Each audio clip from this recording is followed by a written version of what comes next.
He went 500 on that last road trip, and he's hitting 308 this homestand. Seems to have settled in.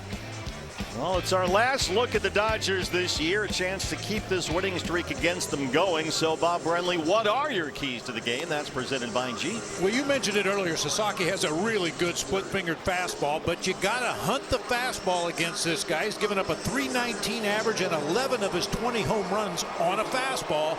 And for Merrill, be careful of that first pitch. So far this season, opponents are hitting .354, an OPS of .974 on Merrill's first deliveries. Ohtani steps into the box. Bruce Dreckman is our plate umpire back there calling balls and strikes. The final go-round this year. Diamondbacks and Dodgers here from downtown Phoenix. Ohtani in LA's last game Wednesday at Wrigley Field belted a leadoff home run, his 11th this year. So watch out right away. And he swings at the first one and pops it up. Perdomo's under it.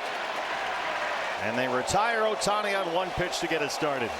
Beautiful thing right there. For sure. But it doesn't get a whole lot easier from here. Here's the all-star center fielder Andy Pages. Just under .270 this season with 18 homers, and he's been a problem, as you see there. 10 for 37 against the Diamondbacks this year. Pages 74 runs batted in. He's been among the National League RBI leaders all season long.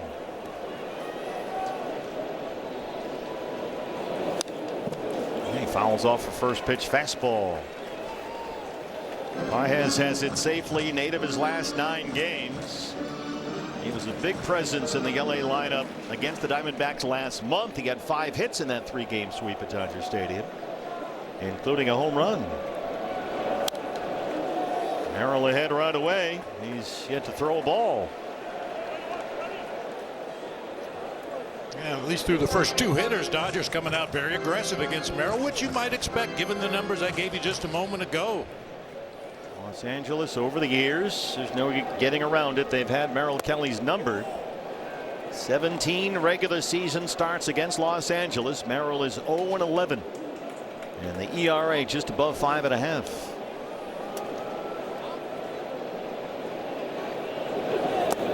The other part of that is, of course, you can hang your hat on that win game 1 of the division series, but the regular season numbers are difficult. There's no getting around it. But he was brilliant for 6 1/3 scoreless innings at Dodger Stadium in that division start. That was the game where they jumped all over Clayton Kershaw right away. Swing and a miss on the 2-2. He chased the sinker, and there's 2 outs in the first. Not a great location for that sinker, but effective nonetheless. 95 just off of the outside corner and up. Looks like a very hittable pitch to Pages, but he comes up empty. They're looking for some immediate momentum. Freddie Freeman bats third. He arrives in the Valley, bringing with him a 15-game hitting streak. Buckled him with a breaking ball. 310 and 15 homers for Freddie. He's not homered in a month. The last home run for Freeman, July 4th.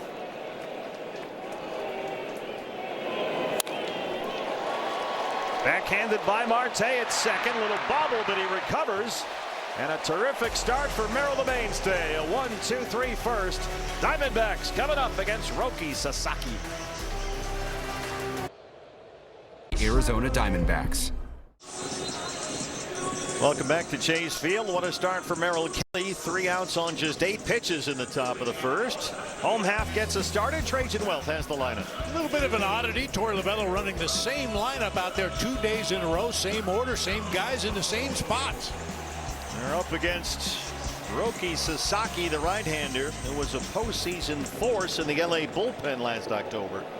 And now this year back in the rotation. Geraldo Perdomo gets first look.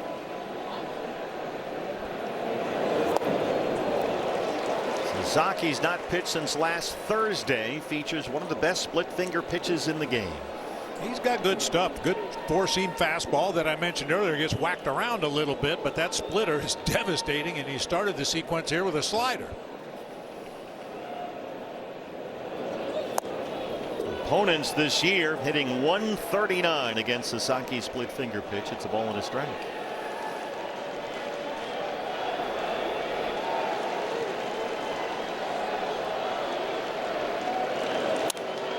Perdomo back in the leadoff spot. 242 and 9 homers for Jerry, who struck out 3 times in last night's game against the Padres here. It's the second time all season that Perdomo has punched out 3 times in a game. So odd to see Jerry go down on strikes 3 times in a game. Of course, I say it all the time. You come to the ballpark to see things you've never seen before. Well, even with his 0 for last night, Perdomo's hit in 9 of his last 11. And a couple of home runs over that stretch. Joe Mather, the hitting coach there on the right with Torey Lovullo. It's a ball and 2 strikes.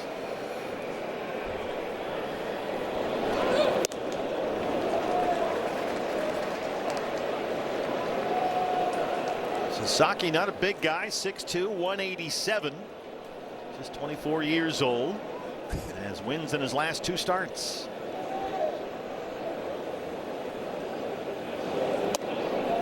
Usually you look at the media guide to see where a guy went to high school and college.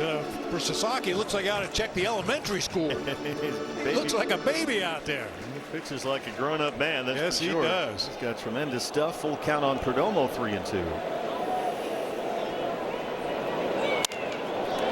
Jerry slaps that down the line, and it's going to get out of play.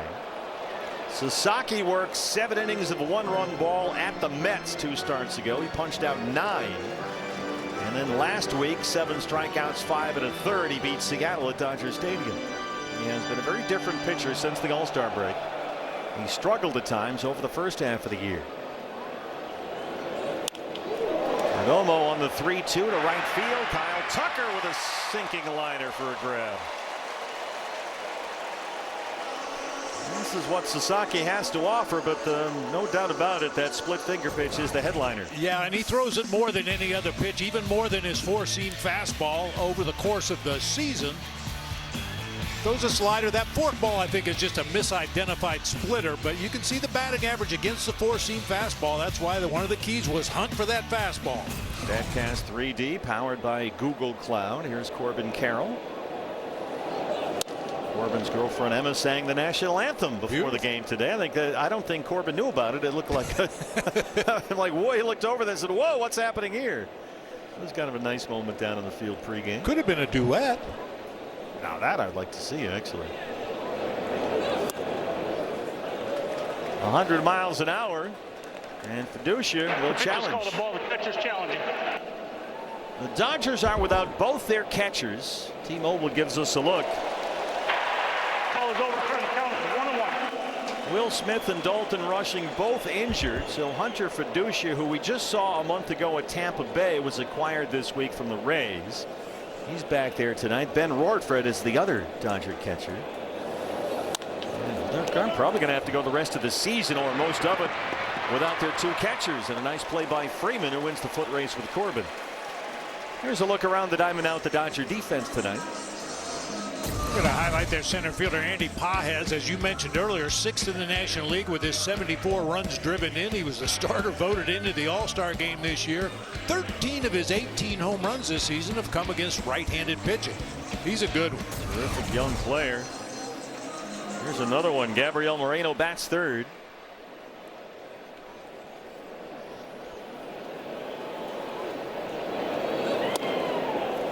And the slider is in there. Gabby back over 300 with 8 home runs off the paternity list for the final 2 games of the Padres series.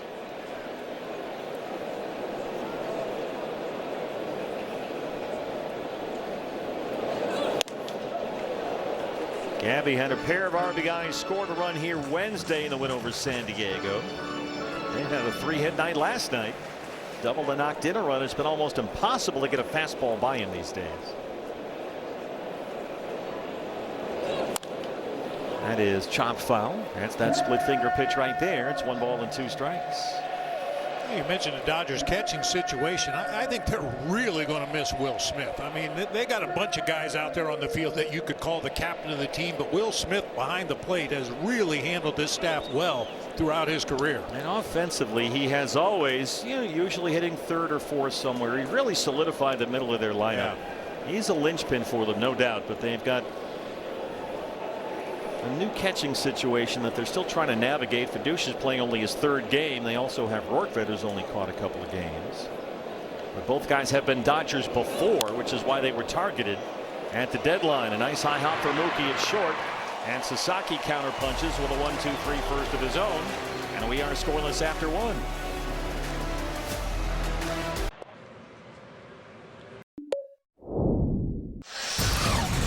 Welcome back to Chase Field. Have a fun moment pregame. Corbin Carroll looks out and sees his girlfriend Emma about to sing the national anthem. Surprise! And she did a wonderful job. Boy, she sure did. And Corbin, to his credit, had the cap over the heart and stood still and got through it. She did a terrific job, and then they got to have a moment afterwards. That was kind of a neat thing. I suggested maybe a duet next time. I love Corbin that. join her at home plate and sing the anthem. And there's Emma in the seats. Miss America. Merrill Kelly coming off an 8-pitch first inning. And Max Muncy leads off the Dodgers second. Tremendous start for Merrill. Muncy an all-star this year for the third time and is now 9 years with the Dodgers. He just homered Wednesday in their loss at Wrigley Field, his 22nd of the year.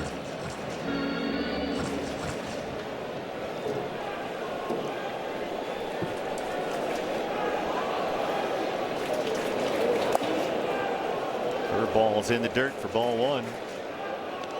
Muncy's homered 5 times in 16 games since the All-Star break. Dodgers, you look around, and they're not an old team, but they have several players who are getting older. And that's certainly, Muncy's in that group, 35. He'll be 36 later this month. And, you know, Freddie Freeman's no spring chicken anymore. And you go around the diamond. Mookie Betts has had a tough year offensively. There's some weak spots for sure. They have, after all, lost 6 in a row. That's the changeup. That is Merrill Kelly's bread and butter. Yeah, the last 2 starts, the usage of that changeup has gone way up. He threw 37 against the Pirates. That's tied for the most in his career. He threw 34 against the Guardians last Sunday. Smash to second. Cattell's got it.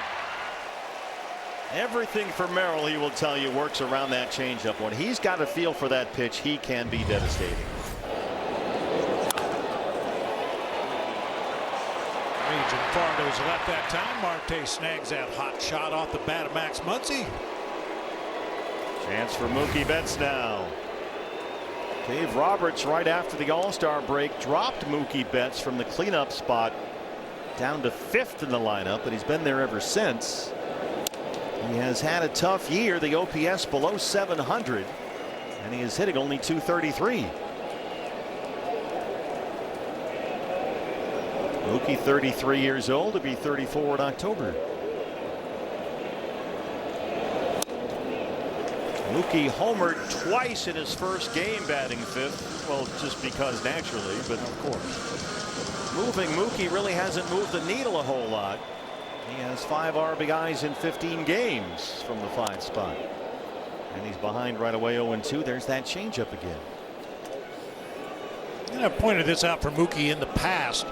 He does something that you would teach a young player not to do. Now, it's worked great for him over the course of his career, but watch how his head drops. Look where it is in relation to the backstop there, and watch how his head goes down as he drives in toward the hitting zone. Well, wouldn't that affect the way you see the ball? Yeah, you would think so. You know, you want your head to be as still as possible so you can get a good look at the pitch, but he drops down, bends his knees a little bit, bends at the waist a little bit, and his head drops down. Check swing on that high fastball. Like I said, it hasn't seemed to bother him up to this point of his career, so why change? Well, he said earlier this week, Mookie Betts, that he's just never done this, struggled this badly for him, and he was pretty honest and says, you know, I don't know how to get through it. He is trying, but the offense just has not come around. Arenado's at 3rd. Don't forget, fans, all weekend long we will have big jackpots. We're already up over $25,000 tonight in our D-backs Give Back 50-50 raffle, supported by Avnet Cares. Enormous crowds expected for all 3 of these games. That means enormous 50-50 jackpots. You can win half the total, and you can play from anywhere in the state of Arizona. Just get your tickets online at dbacks.com/5050. That's going to be a big one tonight. Oh boy, it's going to be something. Here's Kyle Tucker. Of course, one lucky winner each night takes home half the proceeds. The other half goes to the Diamondbacks Foundation, generating revenue for our youth sports and outreach programs all over the state. Tucker, the right fielder, not having a great year. 243. He's got 10 homers.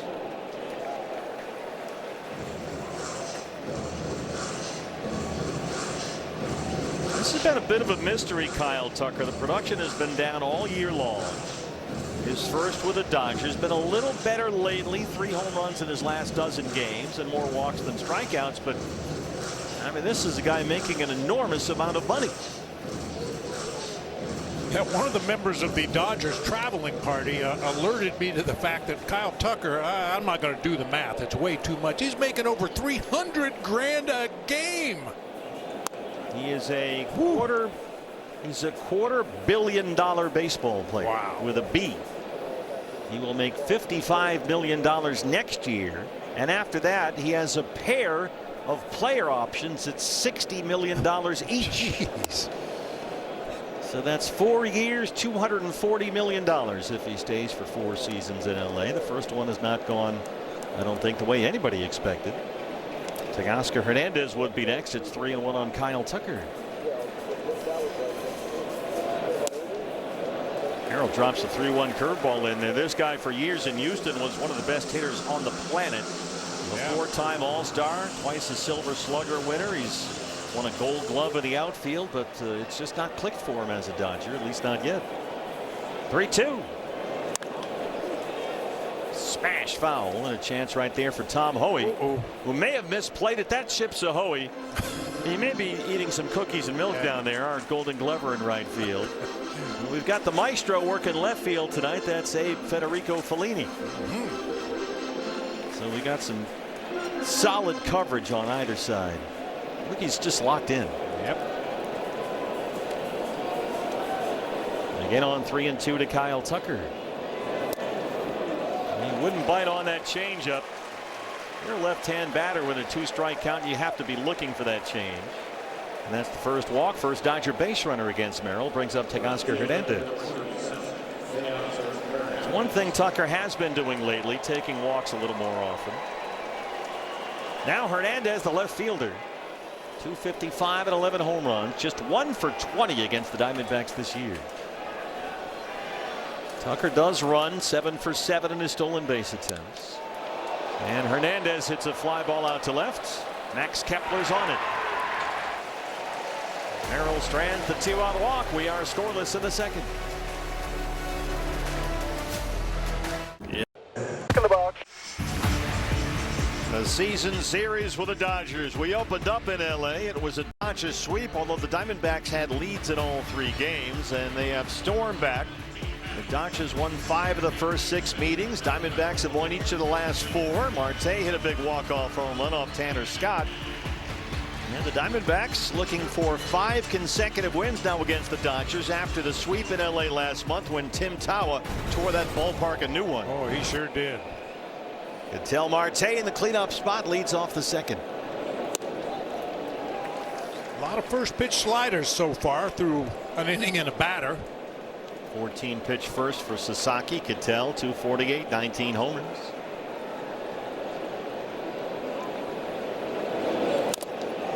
Marte has 6 hits against the Dodgers this year. Half of them are home runs. And it's 0-2. Lars Nootbaar on deck. Then it's Nolan Arenado.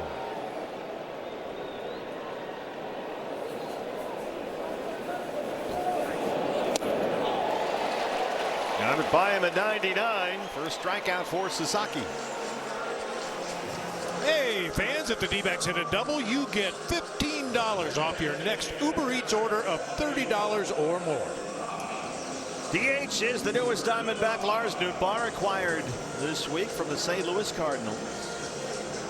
And in 3 games since he was picked up at the trade deadline Monday, he's got a couple of hits and he's walked 3 times. He's been on base quite a bit.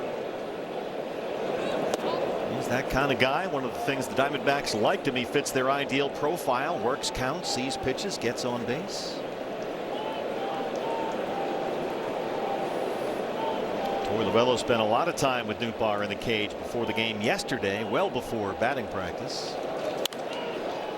And then sits with him in his office and they chat as Torre wants to get to know the personalities of his players, what their interests are. They sort of get inside their heads a little bit, helps him manage all 26 guys on the roster.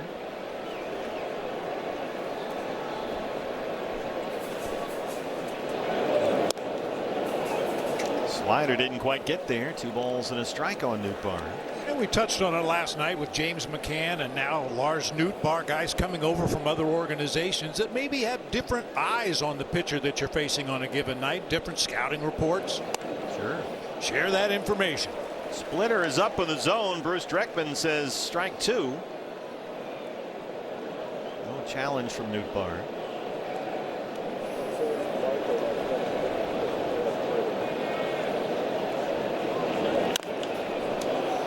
Chops it up that line. Sasaki will pick it up and take it himself, and he's going to run all the way up the right field line. Sasaki on a dead run for the second out in the second. Using that Samsonite glove out there on the mound.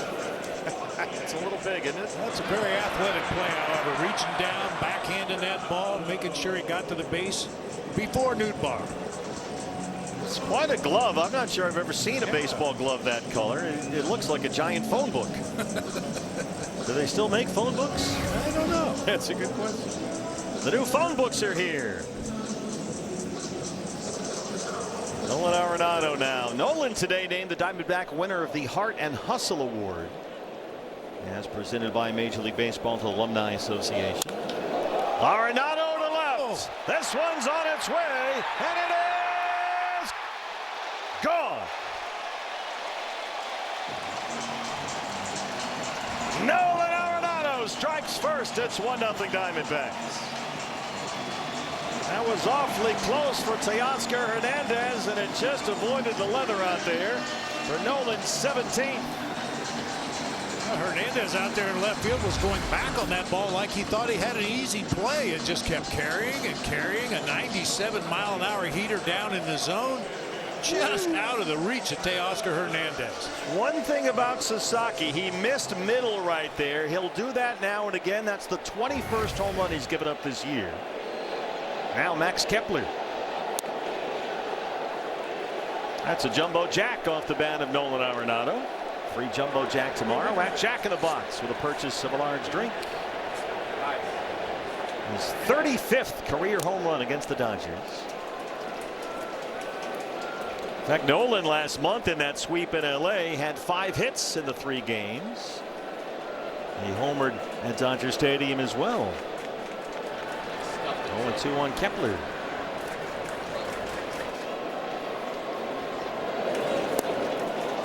And that's the split finger pitch. Sasaki bounces back with a strikeout. That's his second, but Nolan strikes first. Arenado with his 17th.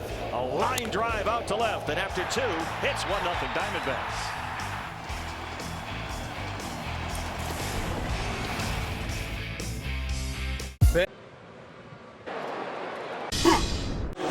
Welcome back to Chase Field. Nolan Arenado's 17th home run this year has made it 1-0 Diamondbacks as we celebrate the 25th anniversary of the World Champs, and we're here with just a baby-faced rookie on that 0-1 club. Junior Spivey is with us, and now you're a football dad. Yes, I am. I'm blessed. I'm blessed to have 2 sons at U of A, and looking forward to the season this year. Did that come up with Todd at all in the pregame show? I bet it did. Oh, yeah, a little bit. Wait, he mentioned it, did he? Yes, oh, he wow, did. okay, yes, sure. Big time, big time. I got to ask you, are you more nervous watching your sons play football or when you played baseball? Oh, absolutely watching my sons play baseball. I mean, play football, for sure. Oh, Tommy Edman gives this one a ride deep to right field. Corbin Carroll all the way to the wall, and he's got it! Wow, yes. What a catch! Corbin Carroll, oh my goodness! That might be the catch of the year in 26. It sure saved a momentum shift for the time being. Edman doesn't really pull the ball that much. He kind of sprays it foul line to foul line, but he chases Corbin all the way back to the wall. What a play. Corbin Carroll at the wall robs Tommy Edman of a home run. One more look. Junior, how about that? Oh, that's special. That's wow. special. I saw him in early work today. He was getting after it with Dave McKay. So he gets after it every day. Yes, he does. What a play. Here's Hunter Fiducia. Kind of like you did, Junior, back in the day. One of my favorite things is looking at that cover of Sports Illustrated with you kind of laying on your back on top of the mosh pit we had out there on the field. It was a great time, great memory. Appreciate the opportunity. Appreciate you believing in me, giving me the chance to be a part of such a great group of guys, great group of team. I mean, great team. Junior, the interesting thing I think with you is that we've always talked about how that was a veteran team, right? A lot of veteran. You were the youngster on that team, a rookie. What was that like for you? I just wanted to be a spark plug. I want to be seen and not heard, and try to learn from all these guys, man. And there it is. That's such a great shot. Yeah, beautiful. Gracie helped me out a lot, man. You know, Jay Bell, all those guys, man. They took me under their wings and just really poured into me. And Shohei Ohtani takes the strike. The world champs 25 years ago. Chatting with Junior Spivey here on D-backs TV. How's U of A looking this year? U of A is going to be pretty good. They got. I hear they got a couple of good ones. They do. They got a pretty good quarterback, and they got some other pieces, man. They're going to be good. They're going to surprise a lot of people. Shohei Ohtani 0 for 1.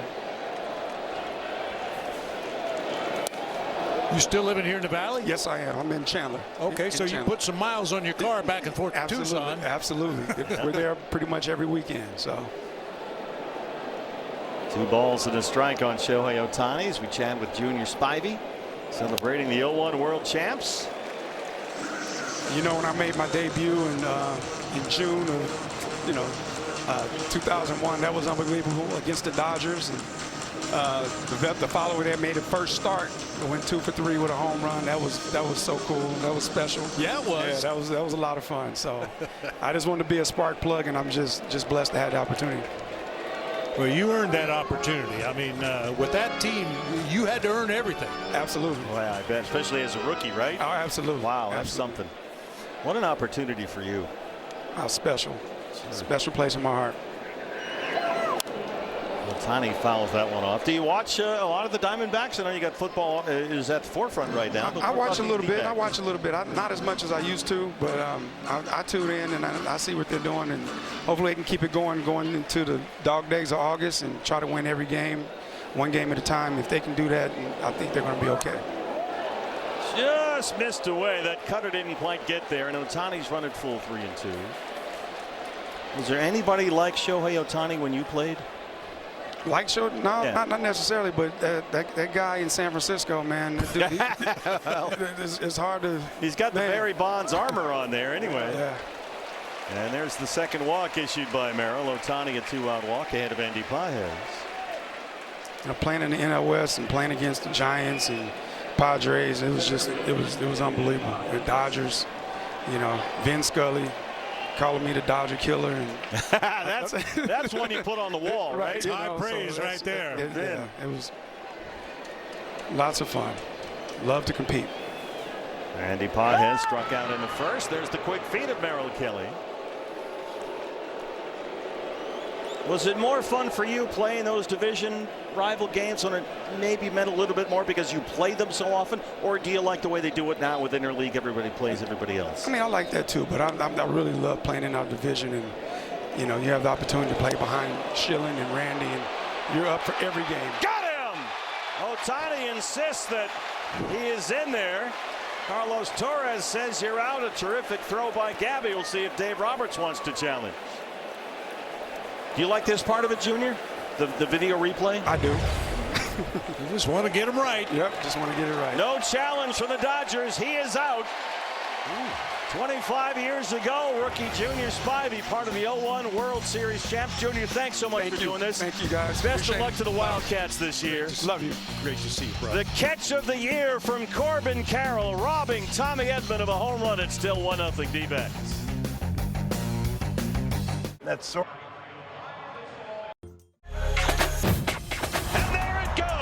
You want some slug at first base. There's Tim Tawa. Tim Tawa will not be stopped in Los Angeles. Wow. And a diving attempt there by Tim Tawa. Save at least one run. And we are tied. Tawabunga. Tin Tawa, the king of the court lately. He's at first base tonight. He leads off the third against Roki Sasaki. Diamondbacks a 1-0 lead on Nolan Arenado's 17th home run of the year. Tin coming off a big series against the Padres, 232 and 6 homers on the year.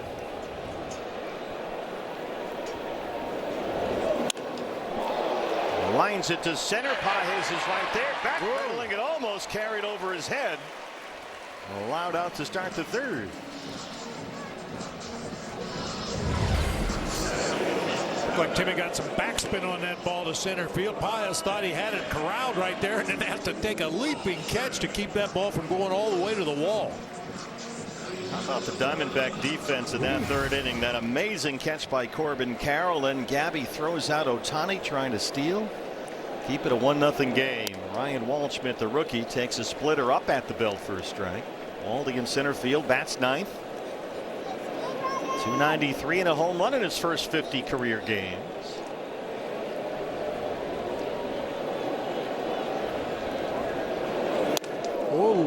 Spun around at 90. It's not just the splitter. This is a guy that can throw at 100 miles an hour.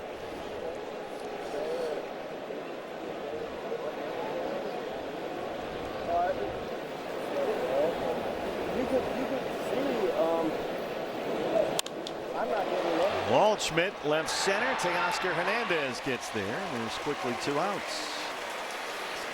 Hey fans, when a D-back hits a home run like Nolan Arenado did back in the second inning, you score a free jumbo jack from Jack in the Box with the purchase of a large drink.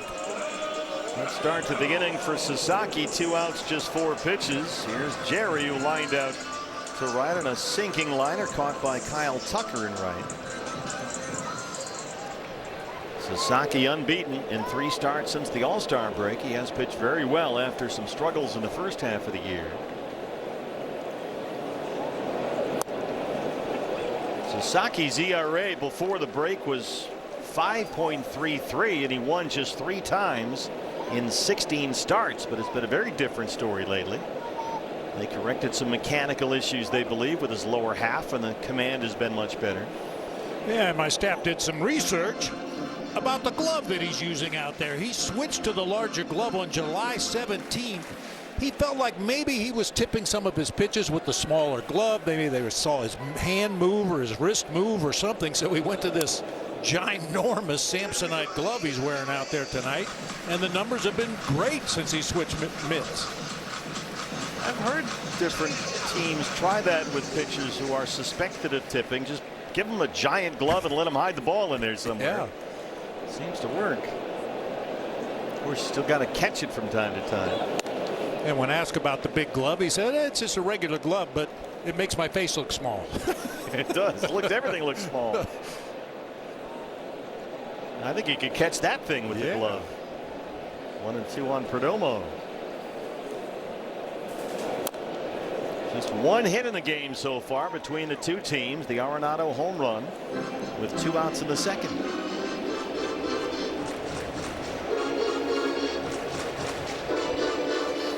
They talked about guys coming from other organizations. All 3 of those guys added to the Diamondbacks roster this year, coming from other teams where maybe the scouting reports are a little different or they're presented in a different way. 101 from Sasaki fouled away. Information is good. This is something that Torlavello has talked a lot since Lars Nootbaar got here. Yeah. The dialogue and the running conversations in the clubhouse and the dugout about hitting. It has generated all kinds of positive feedback and discussions going back and forth. There it is. This is Lars Nootbaar personified right here. This is all they've seen since they got him this week. And of course, McCann's been doing this since he got here midseason last year. I love that stuff. Just love it.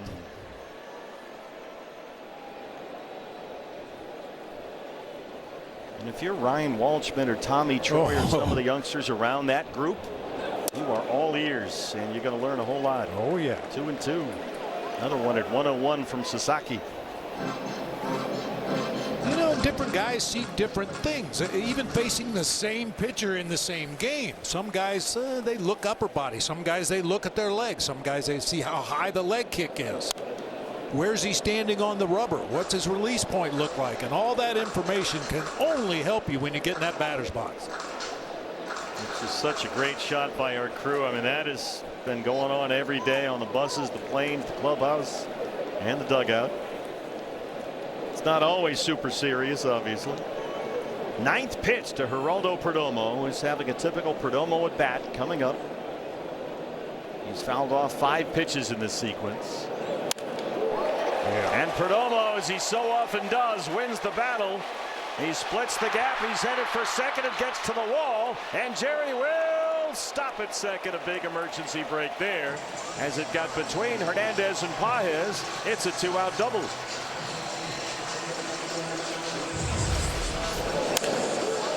Well, when Perdomo's hitting the ball out there to left center, that's when he's at his best.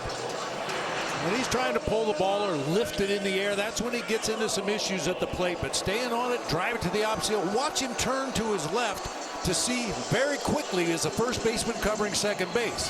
That's why he hit the brakes so hard. Muncy was trailing him into second. The D-backs double gets you $15 off your next Uber Eats order of $30 or more. Use code D-backs 2026. 100 miles an hour to Corbin Carroll. 15th double this year for Perdomo. He's at second with 2 outs. Corbin 0 for 1.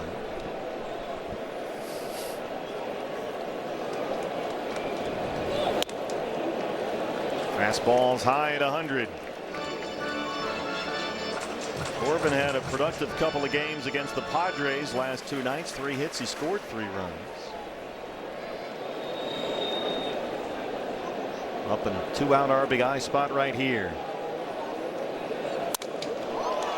Kind of broken his bat. Tucker gets to it, and they strand the 2-out double.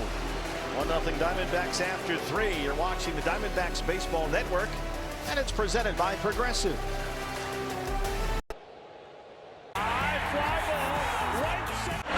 Heck of a game here tonight at Chase Field, as we expected. Dodgers and Diamondbacks were celebrating the 2001 World Series champs of Todd Walsh and a couple of rookies who had a huge role on that team. Junior Spivey, who you guys just talked to, and look who I have hanging out with me. One of my all-time favorite people, by the way, on that team. You really are, Brett. What's that? You're one of my favorite people. Well, thank you. I try to be. You are. Brett Prinz, who, I know, Bob, you know this, saved 9 games, went 4-2, your ERA well below 3.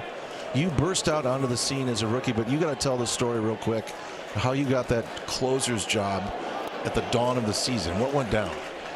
So I came in the game, and I threw like the 8th inning, and Manti comes out. Manti's closing for us, and we're playing the Marlins, and he gets hurt. So the next day at batting practice, I'm out in right field by myself because I'm a rookie. The roof's open, so I'm the only one in the sun standing out there shagging right field. And Bradley and Welsh come up to me, and they ask how I'm doing. I'm thinking I'm getting sent down. Like, all right, I pitched. I'm going to go. Someone's coming back off the DL. I'm going down back to AAA. And they say, hey, you're going to close for us going forward right now. Just like that. Just like that. Right field. Well, like I said, 9 saves. You won 4 games. So as you look back on 2001, Brett Prinz, what's the first thing that comes to your mind from that team and that moment and how it played out for you in your career? Just a great team. A team that just came together and wanted to win, and they did it the right way. They showed me how to be a pro. A team that taught me for the entire 13 years that I played in my career how to act, how to go about your business, and how to win. I asked Junior Spivey, I want to ask you the same thing. What did those veterans do to bring you in, though? Because it's not a given. You have to earn that, don't you? Yeah, you sure do. It took me a couple outings, and then you start to see them coming around to understand that I was there to do the business. I was there to do it the right way, to keep my mouth shut and my ears open. And once they understand, once the veterans start to see that, they kind of take you under the wing, and then they tell you the little bit of tricks of the trade.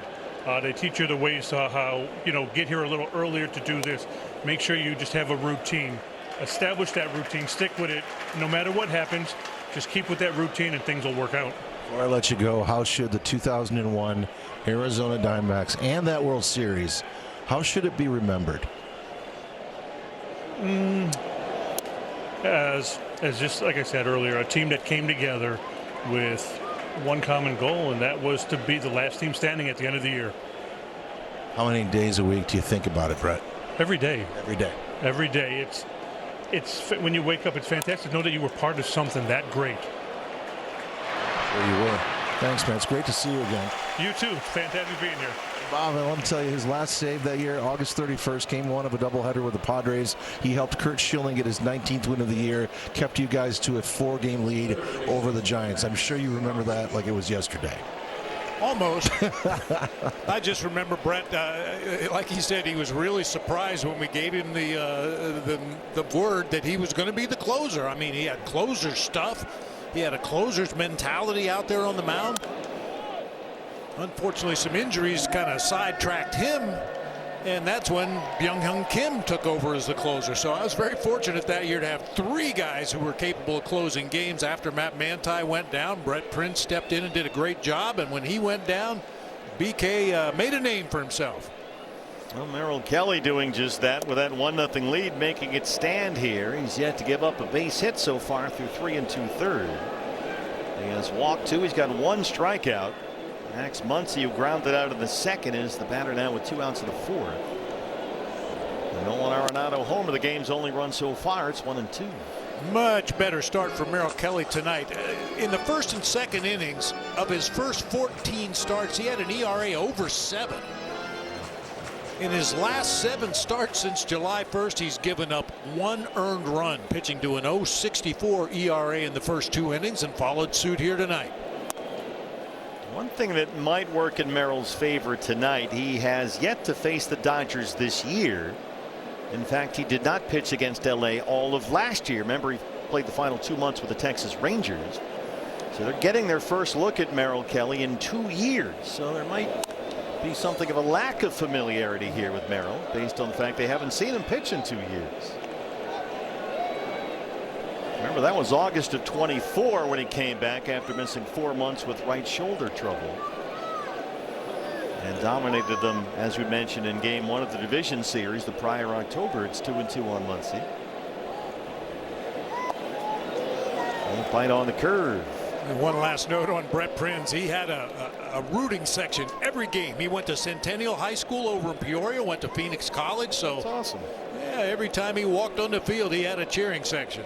Talk about a home field. Yeah. 3-2. Got him. There's that Merrill Kelly changeup. 4 no-hit innings for Merrill, the mainstay. And the Diamondbacks have a 1-0 lead. When we come back in the home half, look who's going to lead it off. Gabriel Moreno. Diamondbacks lead the Dodgers 1-0.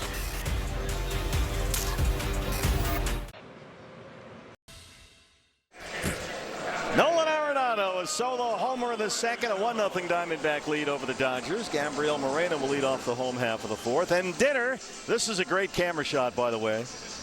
Did you set this up? Yeah. What's call. wrong? Dinner. Dinner is delivered from Uber Eats, and tonight's we're having we're having some Coibito Poke. You can order 1 Coibito bowl and get 1 free at Coibito Poke on Uber Eats today. Did you? Wow, that's nice of you to order that before the game. I thought you'd like it. Sure, the fans like the camera shot. Well, and thanks to Geraldo Perdomo, because anybody can now order from Uber Eats, and if you order $30 or more, you get $15 off. So try a Coibito Poke Bowl. You can get one on Uber Eats today. Gabby grounded out his first time up. He starts off the 4th against Roki Sasaki.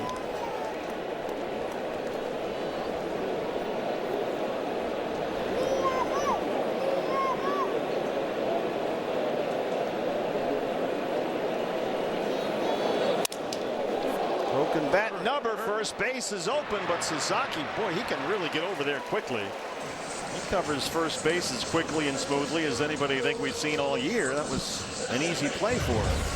Yeah, you get the impression, even on a ground ball to shortstop, that Sasaki could get over there and cover the bag. He really gets off that mound quickly. Well trained. He knows any ball hit to his left, he has to get over there just in case. Yeah, there's a lot of quickness there. Yep. Marte struck out in the second.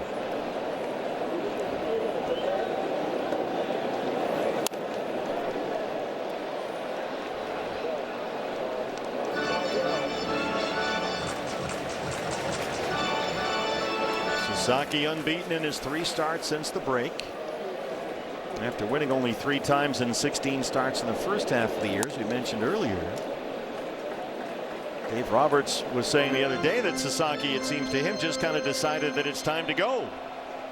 And he's been a different player since the All-Star break, they say. A lot more confidence, a lot more conviction in the stuff. It's been really good. And it's been pretty good tonight. 2 outs in the 4th as we check in with Law Tigers. We're the Law Tigers, and we understand the challenges riders face every day. If you've been injured in a motorcycle accident, visit lawtigers.com. Law Tigers, Arizona's motorcycle lawyers. 2 ground ball outs in the 4th ahead of Lars Nootbaar, the DA.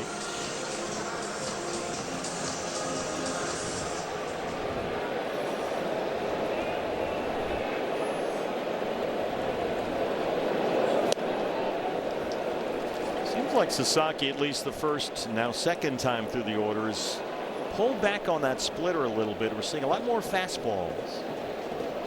Because one thing that's given him so much success since the All-Star break, he's been throwing that split finger pitch a lot more.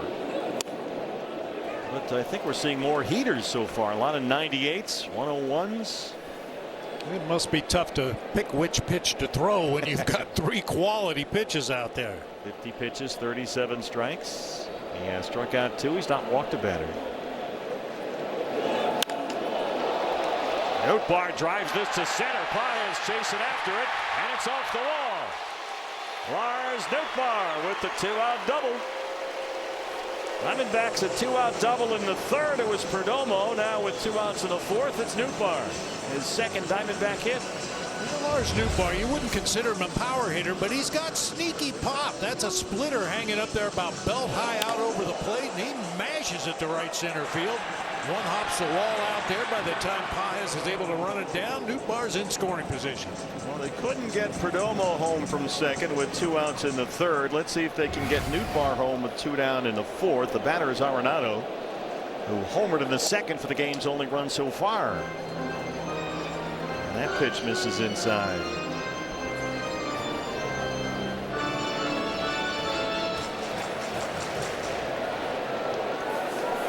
First pitch splitter that time from Sasaki.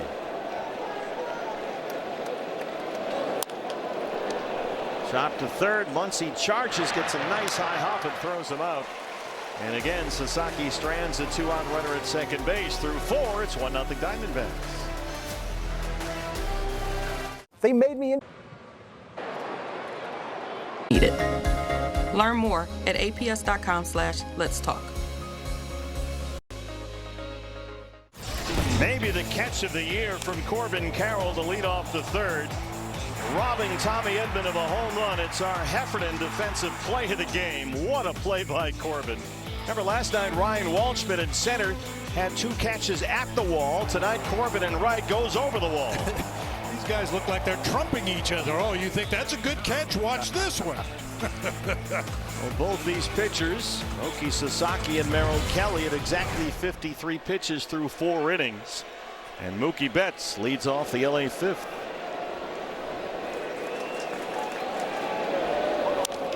Pitching and defense on display so far. Tim Tower near the Dodger dugout. And it's, now that Corbin Carroll jersey dropped it. We got an intrepid Diamondback fan down there wearing the Corbin Carroll jersey, surrounded by Dodger blue behind their dugout. Talking about one man, no man is an island, I guess. That's grounded out his first time. The shortstop bats 5th. A little swing and bunt. Merrill is on it. And there's one away. Mookie 0 for 2 brings up Kyle Tucker. That's something you aim to do when you play the Dodgers here at Chase Field, is keep the fans out of the game. There are a lot of Dodger fans, as usual, here at Chase Field. Just don't give them anything to cheer for. Merrill at 55 pitches, 35 strikes. He has yet to give up a base hit through 4 1/3. He has walked 2, struck out 2. Tucker walked his first time tonight. And he swings through a fastball at 92.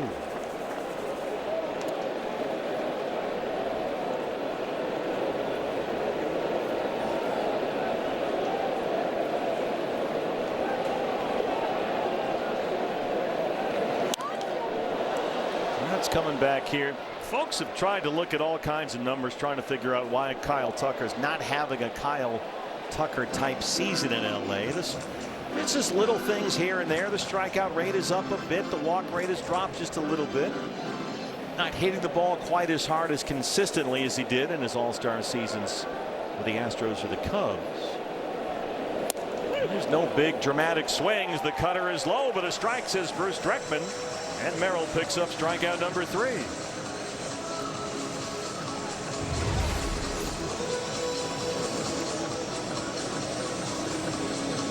It's just kind of hard to fathom. As you said, when he was with the Houston Astros, he was one of the best players in the game. Yeah. On both sides of the ball, tremendous defender in right field, hit home runs. I mean, there's a reason they agreed to pay him $60 million a year.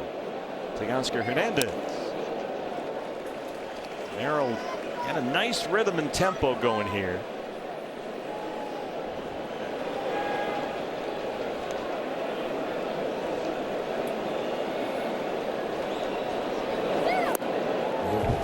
There's the changeup, right on right. It's 0-2.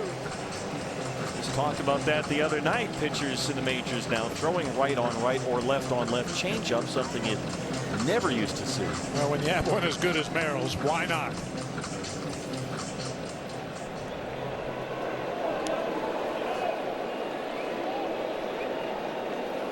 Oh, 2. Swing and a miss. There's another changeup. Merrill Kelly has retired 6 consecutive Dodgers, 9 of the last 10. 3 outs on 8 pitches in the 5th. 5 innings. He's yet to give up a base hit and leads it 1-0.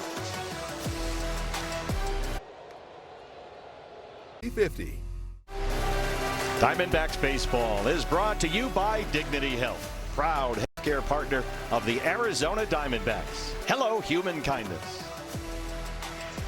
Merrill Kelly, 17 career regular season starts against the Dodgers, 0-11, but he has dialed up a masterpiece so far tonight. 5 no-hit innings and a 1-0 lead. Nolan Arenado's home run in the 2nd, the game's only run. Max Kepler leads off the 5th against Roki Sasaki, who has nearly matched Merrill pitch for pitch. Diamondbacks have all 3 hits of the game. The Arenado homer, a 2-out double by Perdomo in the 3rd, a 2-out double by Nootbaar in the 4th. Both runners were left stranded. Kepler, a strikeout victim his first time.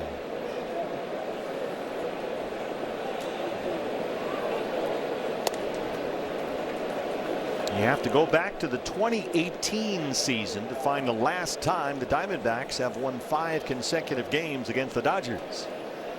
They've won the last 4. They lead this one 1-0.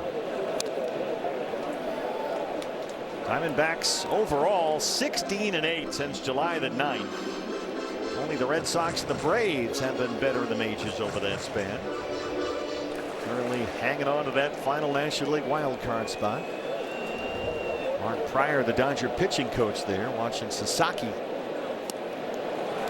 get a swing and miss with that trademark splitter. That's his 3rd strikeout, 2nd time he's got Kepler. Hey fans, a special offer. You can watch every game of this postseason run all the way down the stretch for a limited time only. You can buy DMAX.TV for just $17.99 for the rest of the year. It's presented by Progressive and subject only to national exclusivities. Visit DMAX.TV for more info. As Tintawa looks at a 100-mile-an-hour pitch. Now let's see. This is game 117. So let's see. We'll carry the 2. If my math is correct, respect the bit. $18. Let's call it $18. Since they outlawed pennies, they did that, didn't they, recently? No more pennies. Anyway, it comes down to, by my math, that's 40 cents a game. I mean, that's you can't get anything for 40 cents except, well, this. What a deal. What a deal. What a bargain. $18 for the rest of the year. Just go to DMAX.TV. They have all the info there. Sasaki tumbles down the side of the mound. And that's going to give the Dodger dugout a scare. Caught a spike.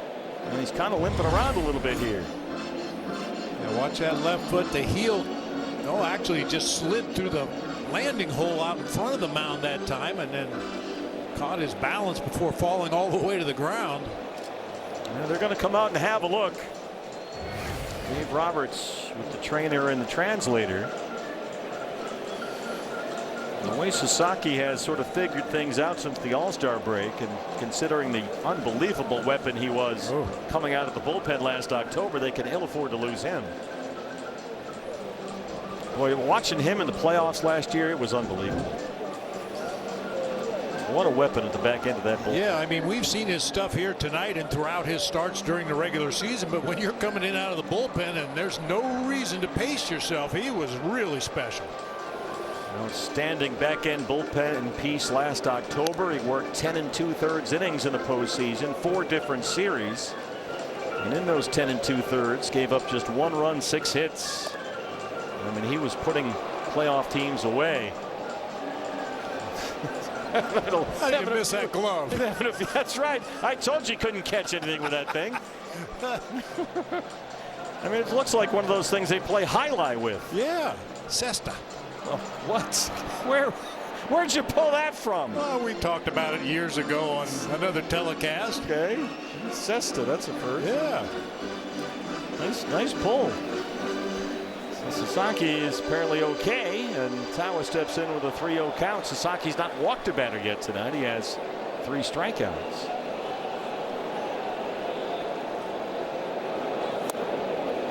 And that's a 3-0 strike at 99. Of course, Tawa, the Dodger killer, did a number on the Padres as well this week. 7 hits in the last 4 games, couple of home runs. And there's the first base on balls. And you wonder, Bob, if that little tumble down the mound is going to change the tone and tenor of this start for Sasaki. Yeah, you wonder about it. I mean, he's been so consistently in the strike zone until that at bat by Tim Tawa. Well, I believe it was Boy George who once said, "I'll tumble for you." Yeah, that's what I heard. Ryan Waldschmidt now. 80's on 8. Waldy lined out to left his first time. The center fielder bats 9th. 1-out base runner on board ahead of him. It's Tawa. Tim with a pretty healthy lead. There he goes. Fiducia, the throw is in the dirt and late, and Tawa's got his 3rd stolen base. Diamondbacks not waiting around. Yeah, Fiducia just should have stuck that one in his pocket right there. Tawa had an unbelievable jump. Look at that. Wow. Just timed it perfectly. Yep. I mean, Fiducia throws pretty well combined between Tampa Bay and the Dodgers this year. He's thrown out 24% of the attempted base stealer, which is right about league average. All right, you've been getting away with a 1-0 lead. That was one that showed up as a fork ball, kind of a splitter that didn't split all the way. There's Hunter Fiducia, just picked up at the deadline from Tampa Bay. Diamondbacks stranded 2-out doubles in the 3rd and 4th. They have a 1-out runner at second now for Waldy. Up there with a 2-1 count. Fiducia will challenge. Pitch is called the ball. The catch is challenging. Bruce Dreckman, the plate umpire. T-Mobile gives us a look, and that is a ball. Pitch is correct. The Dodgers have 1 challenge remaining. And so LA loses a challenge. It's a 2-1 count on Waldy with Perdomo on deck, trying to pad this 1-0 lead. Harold Kelly so far through 5 innings has not given up a base hit. That one got Fiducia.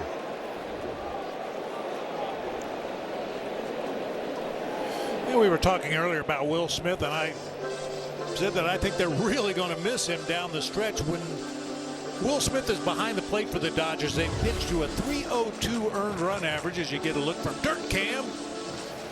With all other catchers, it's 5.53.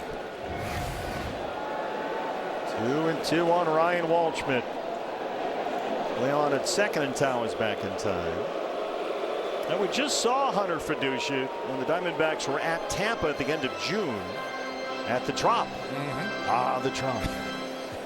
And he's now back with the Dodgers, where he actually began his career, acquired at the deadline Monday. And Waldy chases that split finger pitch. 2nd strikeout in the inning in the 4th of the game for Sasaki. And now it's Perdomo. Don't want to let these RBI chances slip away, particularly in a 1-0 game. There you see that splitter grip and the tumbling rotation, causing that ball just to drop when it gets into the hitting zone.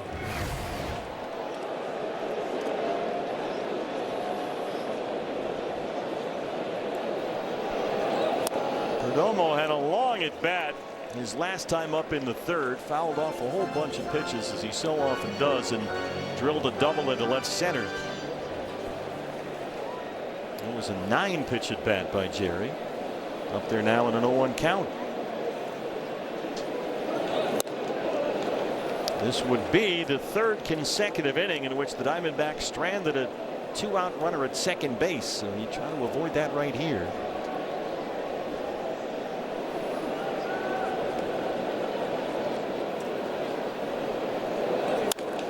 And Perdomo comes through. He drops another one into the gap, and that's going to get all the way to the wall.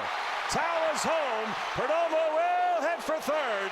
Geraldo Perdomo's got the RBI triple.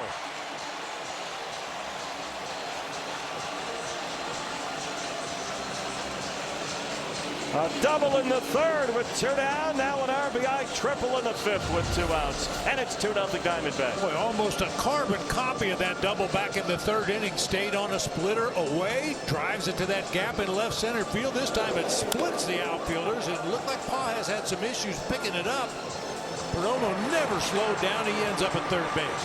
5th triple this year for Jared. He got in there easily. Now a chance for Corbin. Conference time for Mark Pryor, the pitching coach, on the mound. Sasaki at 70 pitches. Let's get this from Tim Hovick and Santan Ford. Man, it must take a lot of juice to run that thing. Yeah, you got that right. It sure does. Well, who pays for it when my logo's up there? Yeah, you do. You know, maybe let's turn that thing off till the fans get here. Oh, come on, Tim. Let's light it up. This place is jumping. Don't forget the 50-50 jackpot already near $77,000. dbacks.com/50-50. It's an enormous crowd in here tonight. Corbin Carroll steps in with Perdomo at third and 2 outs. A run home. Corbin is 0 for 2. Girlfriend Emma sang the national anthem before the game today. And the slider is at the knees for a strike. Yeah, come on, Corbin. You can't let her have a better night than you do. She's got the edge so far. Well, I don't know. I think he made up for it with that catch. Yeah, there you go. But she did a wonderful job. Fastball up high, trying to slide her down, and the fastball up. It's 1-1.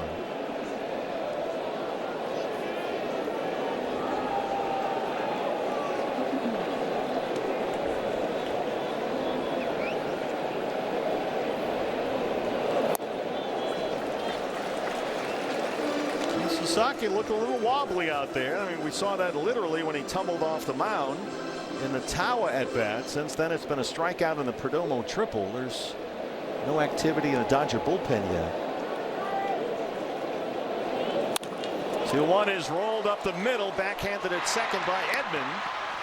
And they get the out. Perdomo stranded at third, but Jerry comes through the 2-out RBI triple.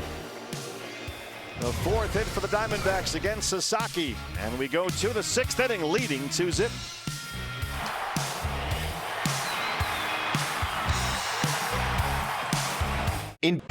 Well, to say a tremendous start from Merrill Kelly is an understatement. He has been pounding that strike zone against these Dodgers. 14 of 17 first pitch strikes.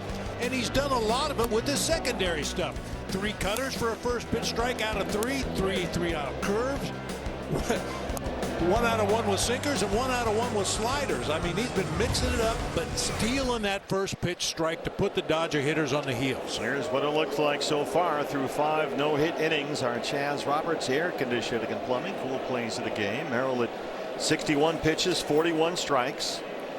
Tommy Edman, who was robbed of a home run in the third on perhaps the catch of the year by Corbin Carroll in right field.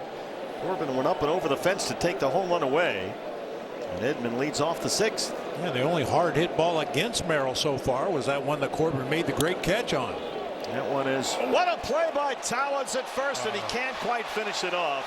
Team able to get to it. Merrill hustled over to cover.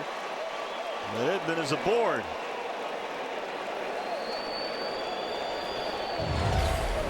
Well, that's unfortunate. Nice stop by Timmy right there, but keep in mind you got to find the ball, turn and throw almost where you came from to a moving target, and when that ball just popped out of the glove right there, no chance to get in. It's a base hit, the first hit tonight for Los Angeles. And now it's Hunter Fiducia, the catcher. Arenado creeping in from third. There's his strike. So Merrill Kelly no hits through 5. It was the 6th time in his career Merrill's done that. The first time this year and his first ever time against the Dodgers, but the no-hitter is by the by right now. Here's the quick feed, and Edman is just back in time. Jeff Bannister, the bench coach.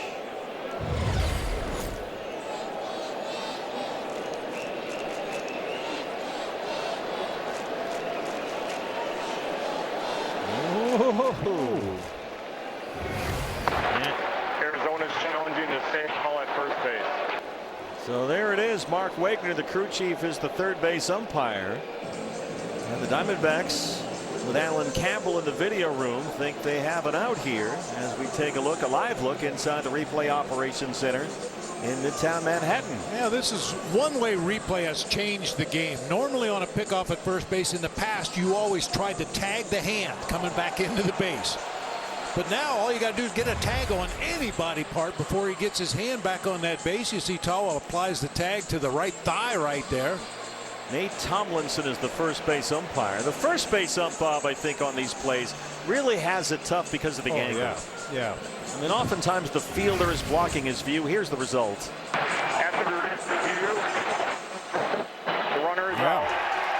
Arizona's I tell you what, I know they got a good one in Boston and Michael Brenly, but Alan Campbell is with them step for step. The Diamondbacks video whiz, and he had that all the way. Yeah, he sure did. Looks for the right things.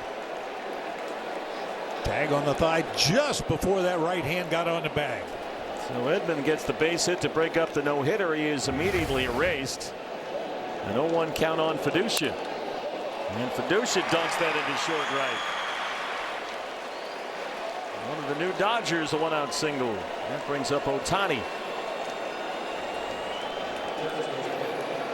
Dodgers without both their catchers, Will Smith and Dalton Rushing, both on the injured list. They're likely not going to get Rushing back at all. Smith might not make it back to the final week. So here is Shohei, who was popped out and walked.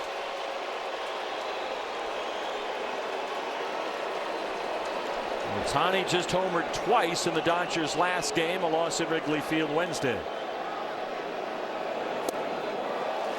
Tied him up with that changeup. It was Ohtani's first multi-home run game this year. That loss to the Cubs the other day. The Dodgers had an off day yesterday.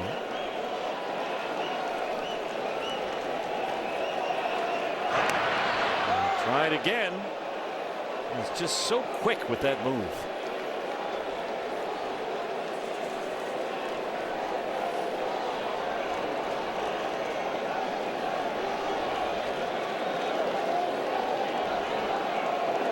Fiducia holds, and the fastball sails up and away. Diamondbacks have had their issues with Shohei this year.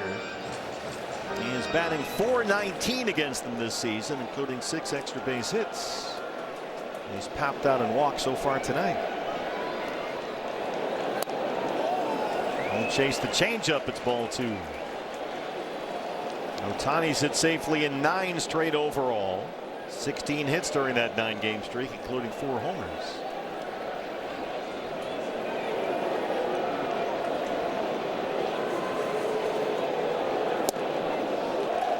2-1. Boy, threw him a 2-1 fastball right there, down and away for a strike.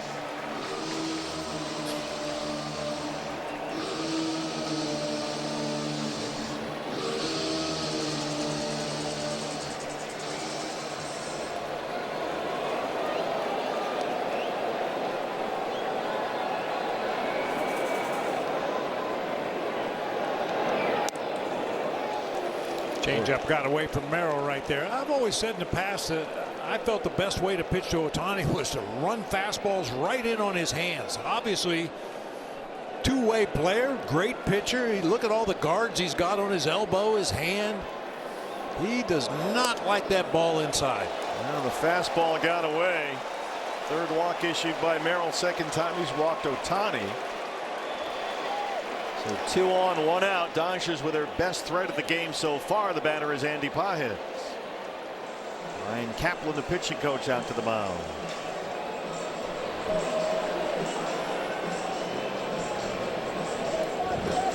Let's check in now with Law Tigers. We're the Law Tigers, and we understand the challenges riders face every day. If you've been injured in a motorcycle accident, visit lawtigers.com. Law Tigers, Arizona's motorcycle lawyers. Merrill Kelly has never beaten the Dodgers in the regular season. 0-11 against LA in 17 starts. He leads this one 2-0 in the 6th. First time he's faced the Dodgers since August of 24. And the batter is Pajes, who has struck out and flied out. He's 0 for 2. Fiducia, the catcher, is at second. Ohtani, the DH, at first. Remember, this inning started with a base hit by Edman, who was picked off first. And the Dodgers, for the first time tonight, have a runner behind Merrill Kelly at second base.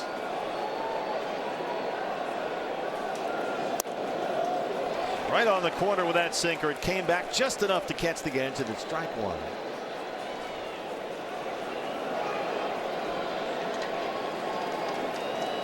Pajes has hit safely in 8 of his last 9. He has been among the National League RBI leaders all season long, and he's up in an RBI spot right here. Drove in 50 runs in his first 56 games this year. He has cooled off a bit since.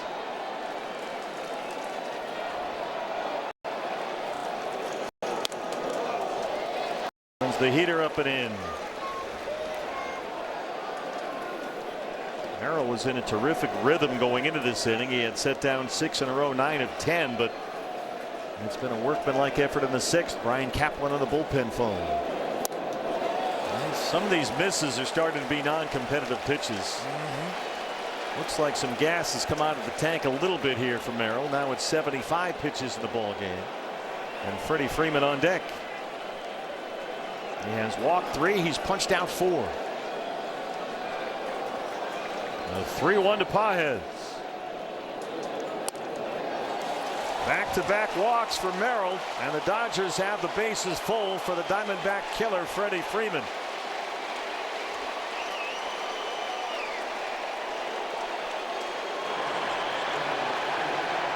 Juan Murillo in the Sanderson forward bullpen. 4th walk issued by Merrill, the 2nd in this inning.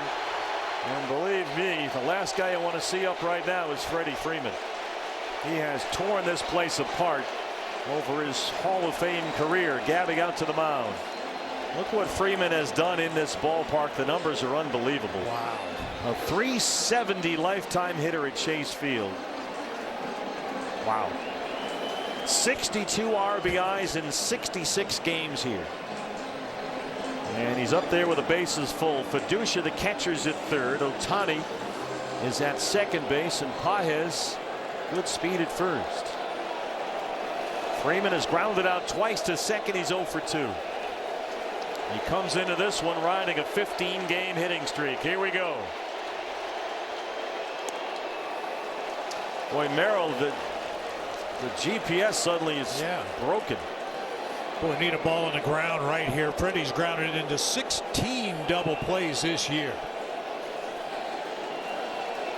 He's grounded out twice so far.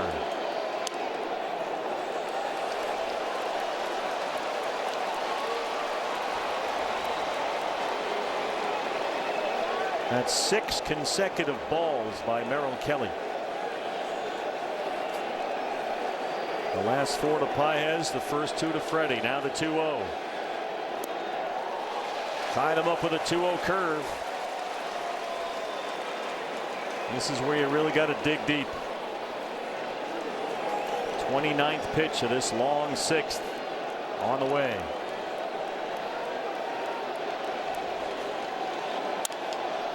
Here's your tapper to second. Marte for 1. Perdomo can't quite turn it. Fiducia's across, and the Dodgers have a run. Close at first, but safe, says Nate Tomlinson. Just hit too slowly to get 2. They're going to make sure in the video room. He might go get him. He wants swing and miss here from Murillo. Yeah. And they're going to come out and have a look at Merrill Kelly. Max Esposito, the trainer, running out there. And you wonder if everything is all right with Merrill, because these misses are not close. Something seems off. And Max has obviously spotted that right away. I think Merrill's done regardless. You're looking for swing and miss now, so that's where you go to Murillo with so much traffic on the bases. Merrill Kelly, no hits through 5. He leaves with 2 outs in the 6th, responsible for 2 base runners. And hopefully everything is okay physically. Juan Murillo still warming up. He's on his way in. We'll take a break from Chase Field. Now, well, there's Merrill Kelly, 5 no-hit innings, but out of the game in the 6th, and you'd never want to speculate, but given Merrill's history, it's not unfair to wonder if this is a cramping situation. Well, you certainly hope that's all it is. Yeah, right there, something's definitely wrong. Yep. Just hit too slowly off the bat of Freeman to get that double play. And as you can see, Merrill calling for the trainers. Max Esposito ran out there. Doesn't appear to be in any distress right now. He's not being attended to, so it's fair to guess that that's about a cramp, which, as we know, Merrill has had dehydration issues in this ballpark before. So now you go to Juan Murillo and you're looking for swing and miss. That's what Murillo can deliver. He's on to face Max Muncy with a run home for the Dodgers. Runners at first and third and 2 outs. Ohtani's at third base, Freeman at first. Muncy's 0 for 2. And there's a strike at 98. Juan Murillo, 50 appearances this year, worked twice in the Padres series, including a scoreless 9th inning in the game here last night.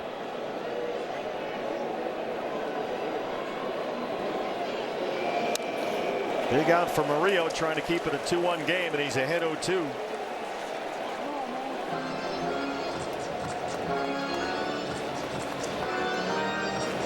I'm going to take that as a very good sign that Merrill's not getting any attention from the athletic training staff.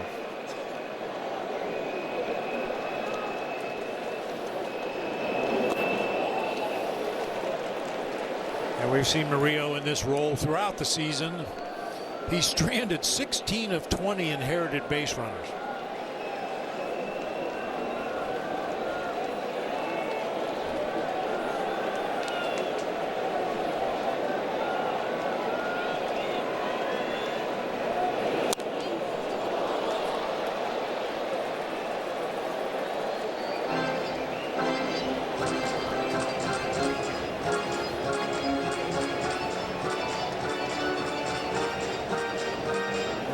Point there, Merrill threw 10 of 13 pitches for balls after that Fiducia single. So that's right in there is when it started, and obviously it had a severe impact on his control.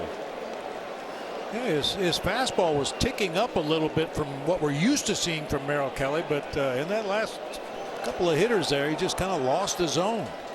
2-2 on Max Muncy. Murillo looking for some swing and miss here. Won't bite on that slider. It's a full count. You saw Mookie Betts waiting in the on deck circle.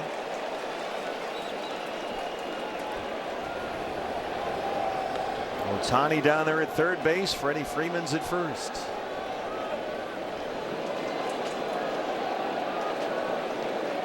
Now the 3-2 to Max Muncy.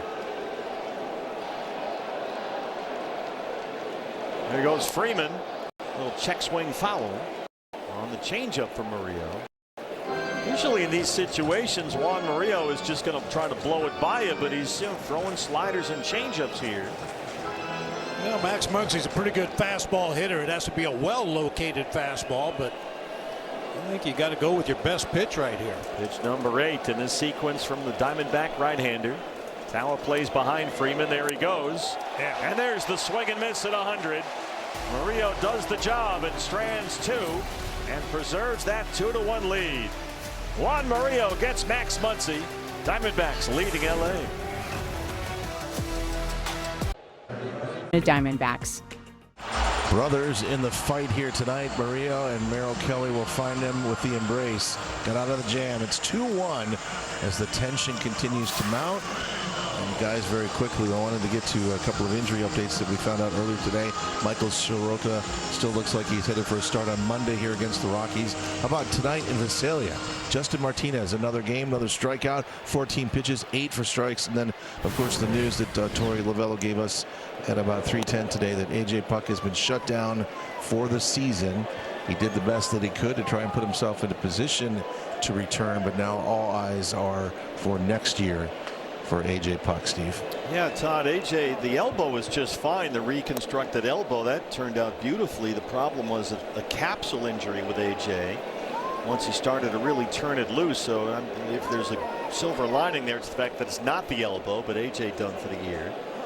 And Torey did confirm on the radio today that Michael Soroka will start here Monday in that opener against Colorado.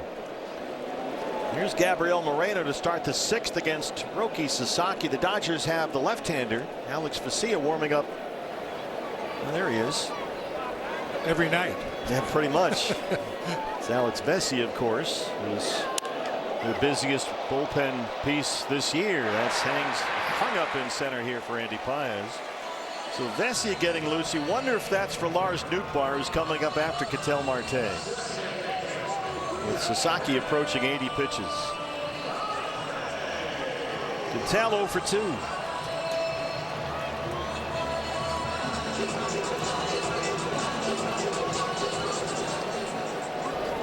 We really need Marte to get going.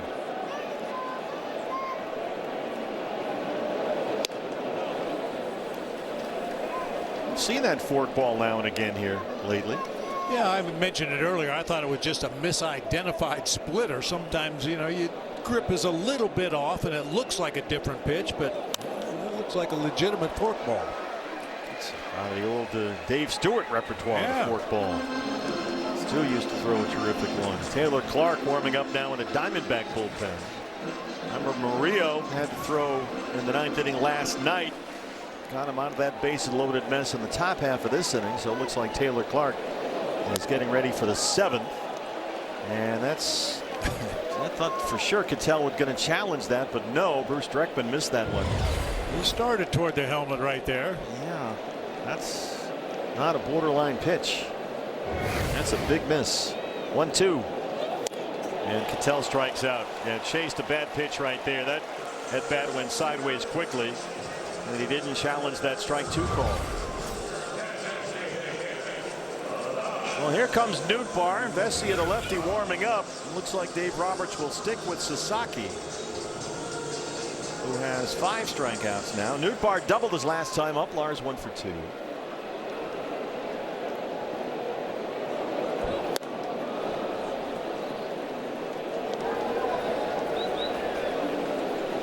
He smoked a double out to pretty deep right center field back in the 4th.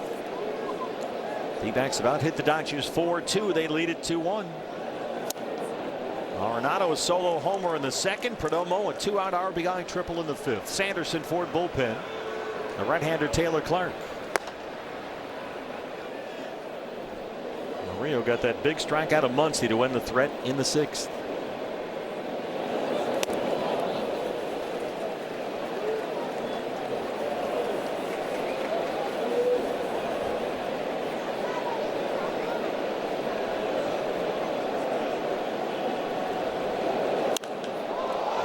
With a high fly ball headed for the right field corner. Kyle Tucker is on the warning track, and he's got it for a loud 3rd out. To the 7th we go in a 1-run ball game.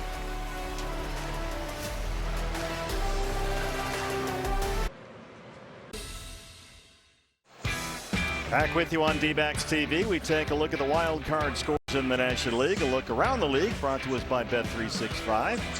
Now let's look for some good news here. Padres are trailing at home against Houston. That's Robbie Ray's San Diego debut. The Cardinals won. We don't love that. Marlins lost. That helps. Phillies losing. That certainly helps. They're right ahead of the Diamondbacks for that 2nd wild card spot. So some mixed results on there. Cubs won again. They beat Kansas City 6-4. Here's the former Royal Taylor Clark. 51 appearances and an outstanding .208 earned run average. Scoreless in 16 of his last 18 home games, pitching to a 1.04 ERA over that stretch. Taylor retired all 3 he faced in pitching the 8th inning here Wednesday in the win over the Padres. Mookie Betts starts off the LA 7th. And Gabby will challenge. The pitch is called a ball. The catcher's challenge. Bruce Dreckman, the plate umpire. Gabby thought that caught the inside corner, and T-Mobile says it did. Yeah. Pitch is a strike. Count is 0-1. So an 0-1 count to Mookie, who's 0 for 2. He's grounded out twice.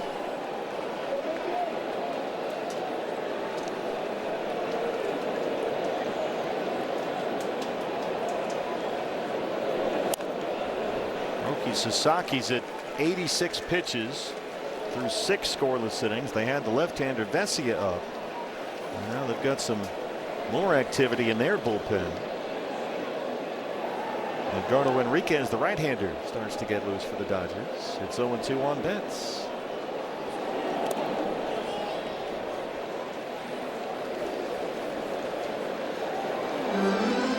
Mookie's bat is really yet to fire this year. The OPS is under 700, 0 for 2 so far tonight. They've dropped him down to 5th in the batting order. He has just 3 extra base hits in 15 games since they moved him into the 5 spot. That's a play. You talked about how they'll miss Will Smith. That's where you might normally find Will Smith, kind of the centerpiece or the pivot man in this lineup that stretches things out. They don't have that right now. It's left them a little thin in there. And Mookie's not been able to quite fill the void. That is hard to third and under the glove of Arenado. Betts, a leadoff single, the 3rd Dodger hit.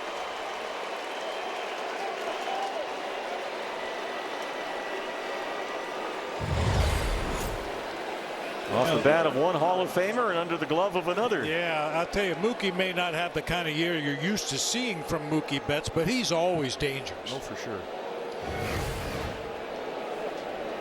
He's not running at all. He's got 1 stolen base on the year.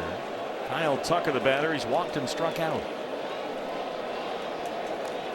This is a danger man for Taylor Clark.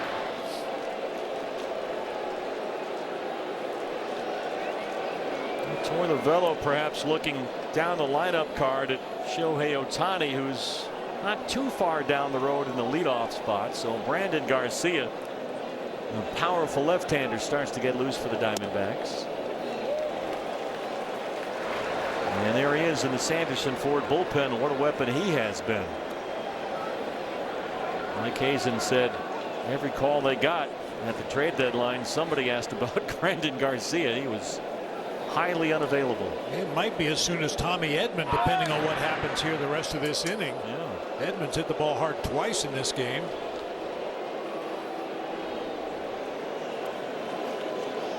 Keeping an eye on Betts. It's 0-1 on Kyle Tucker.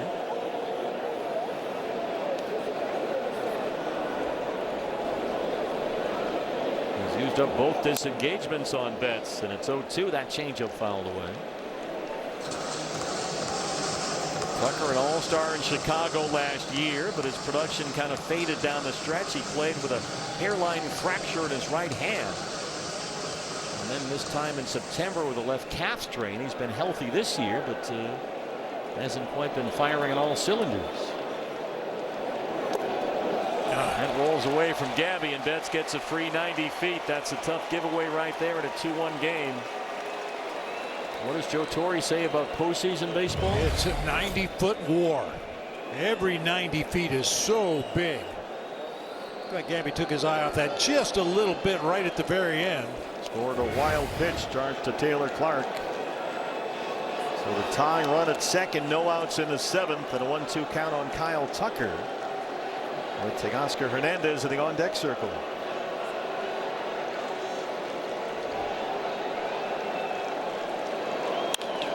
Tucker slams it through Marte, who couldn't make the backhand scoop. And they stop Betts at 3rd. They're on the corners now with no outs. A smash off the bat of Kyle Tucker at 107 miles an hour.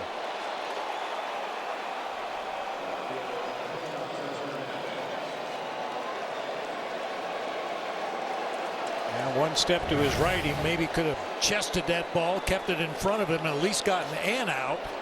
107 off the bat. First and third, no outs. Hernandez 0 for 2.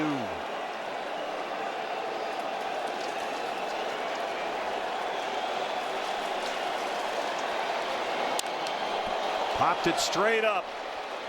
One pitch. Perdomo is under it.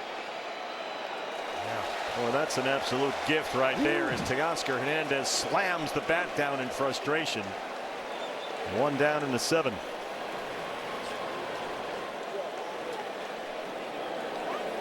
Thank you very much for that. Now it's Edman, who has hit the ball hard twice. He was robbed of a home run by Corbin Carroll in the 3rd, singled his last time up, but then got picked off first.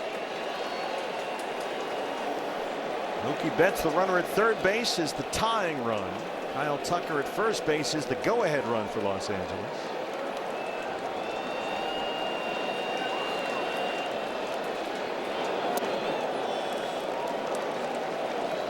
Edman's offensive pace has been a little slow lately. He is 10 for his last 51 as he steps in here.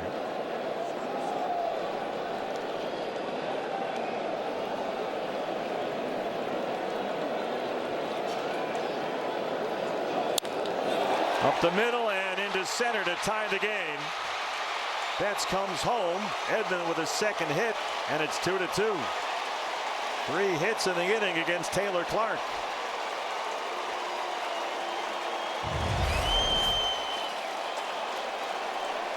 Not a bad pitch. Sinking fastball right out there on the outside corner, but Edman stays on it. Just gets it over Geraldo's head out into center field for an RBI base hit. And so Merrill Kelly, who threw 5 no-hit innings in his start tonight before having to leave with an apparent cramping issue, will not get a decision. And Torey Lovullo will go to the bullpen to get Brandon Garcia, the shutdown left-hander. And we're going to get a pinch hitter for Fiducia, so we'll sort it all out when we come back in a 2-2 game.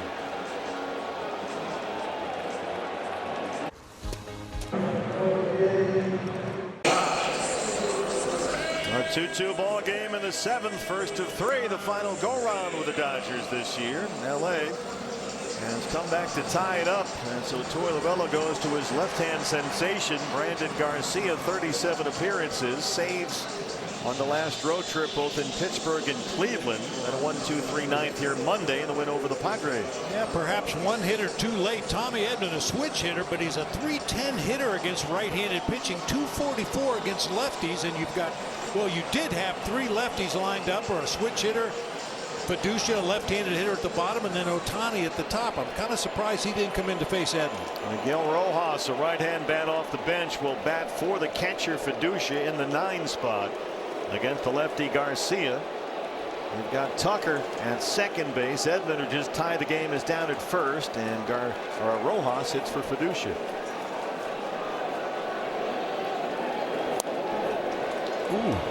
Veteran Miguel Rojas, here's a challenge. Pitch is called a ball. The catcher's challenge. Gabby just won a challenge a moment ago. T-Mobile gives us another look, and he wins this one. Yep. Pitch is a strike. Count is 0-1.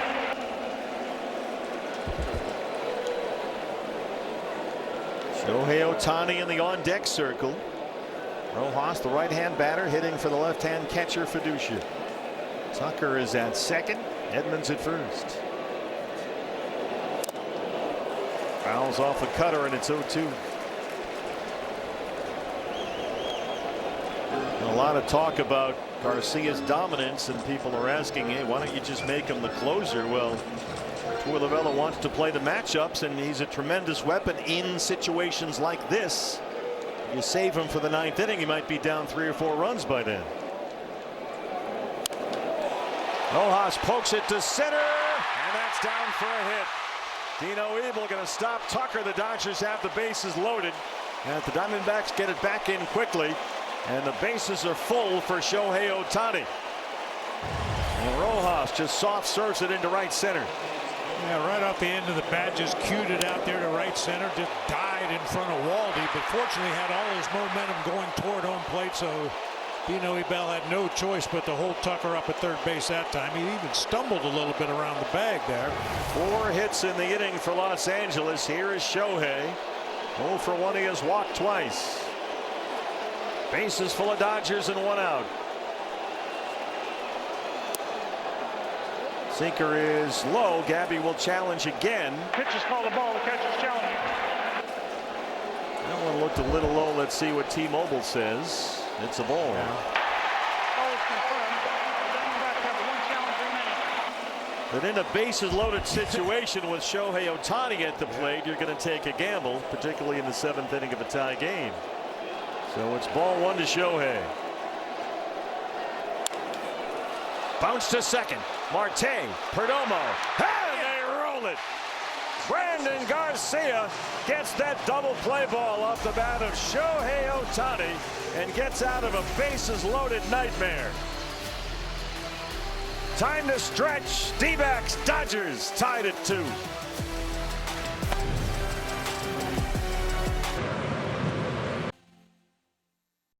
This copyrighted telecast is presented by authority of the Arizona Diamondbacks and may not be reproduced or retransmitted in any form. And the accounts and descriptions of this game may not be disseminated without the express written consent of the Arizona Diamondbacks. Well, if you're a Diamondback fan wondering why don't you just make Brandon Garcia the closer, here's your answer right here. Sometimes you can save a game in the 6th or 7th inning. A situation like that, bases loaded, one of the most dangerous hitters in the major leagues at the plate. That's the time to use your left-handed hammer. Ben Rortvedt takes over behind the plate after Rojas hit for Fiducia. And the new pitcher for LA, the big right-hander, Edgardo Enriquez, with a 100-mile-an-hour fastball. And Nolan Arenado gets a look at 101. Edgardo Enriquez, 45th appearance of the year, 48 strikeouts in 45 innings. And there's Rortvedt, who was just reacquired. Their other catcher, as both the Dodger catchers are injured. And Enriquez lost control of that slider.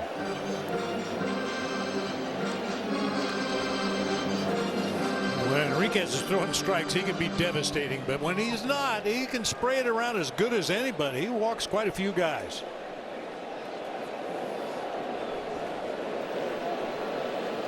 Arenado homered in the second to open up the scoring. It's 1-2.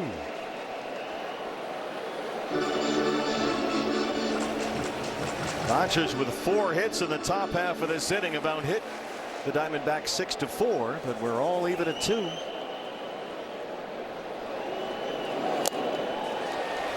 And there's 103 miles an hour with a fastball for the first strikeout. My goodness. 103. And down. Pitches that are down always read a little hotter to a hitter.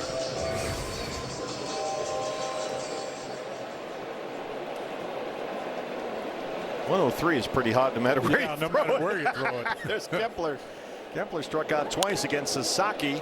Rolls that one to second. Edman able to knock it down and make a nice play. Former Gold Glover in St. Louis, Tommy Edman, takes a base hit away from Max Kepler. Boy, Max Kepler never saw a first pitch he didn't like.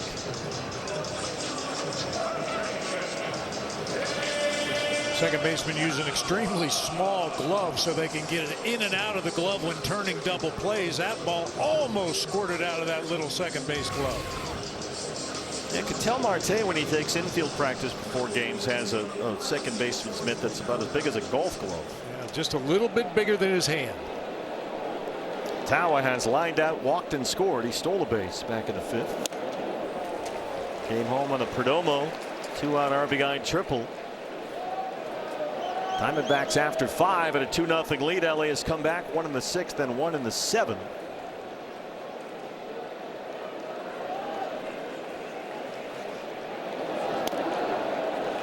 Slider misses up.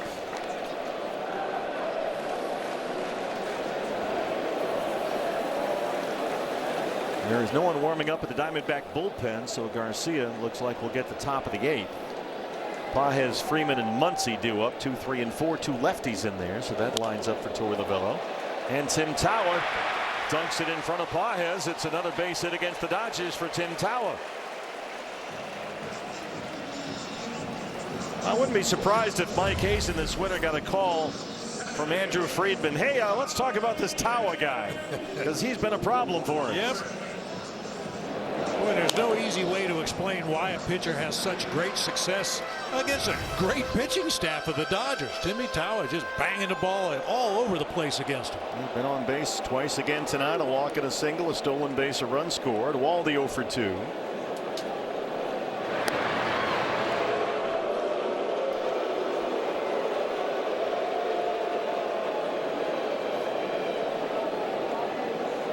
Diamondbacks are telling us that it was indeed a cramp for Merrill Kelly when things got off the rails there in that 6th inning, and he was throwing one ball after another. A right leg cramp is the reason Merrill Kelly had to come out of the game after 5 no-hit innings.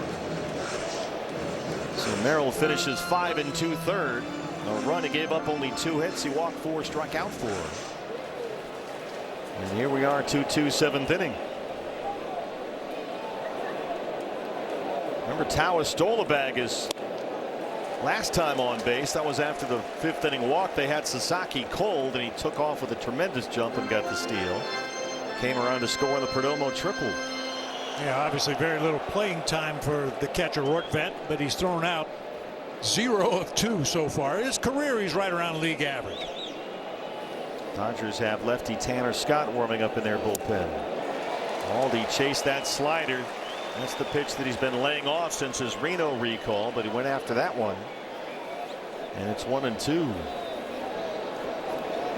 Aldi's had a terrific second half. In 15 games since the All-Star break, he's hit .396. All from the 9 spot. On the back foot here, 1 ball and 2 strikes.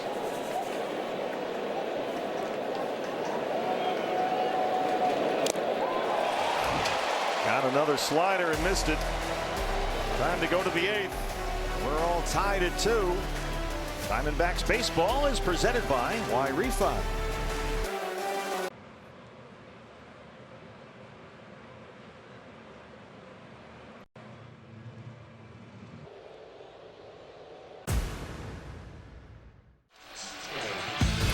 Well, in a 2-2 game in the 8th inning, defense at a premium, and the Diamondbacks glove work has been sensational, highlighted by Corbin Carroll robbing Tommy Edman of a home run to lead off the 3rd. Gabriel Moreno throws out Shohei Ohtani trying to steal a base in that same inning, and then Brandon Garcia gets a huge double play ball to win a bases loaded threat in the 7th. Yeah, the Diamondbacks and the Dodgers both have made 44 errors on the season. That's low. Andy Paez gives LA the lead. The first pitch of the 8th, halfway up the seats and left, his 19th of the year. 425 feet.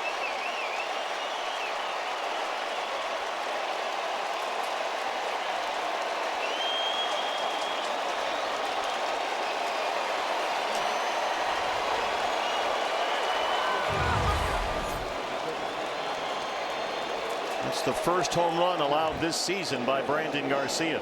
94 inner part of the plate. Paez knew it right away. This is not unfamiliar territory for either one of these teams. Both the Dodgers and the Diamondbacks have played 36 one-run games this year, and both teams are 20-16 in one-run games. He certainly wanted Brandon in there to get Ohtani to end the 7th, and 2 lefties back-to-back in the 8th here, Freeman and Muncy, but that right-hander in the middle, Paez, was the difference maker. And he makes it 3-2 LA. Brian Kaplan, the pitching coach, on the phone.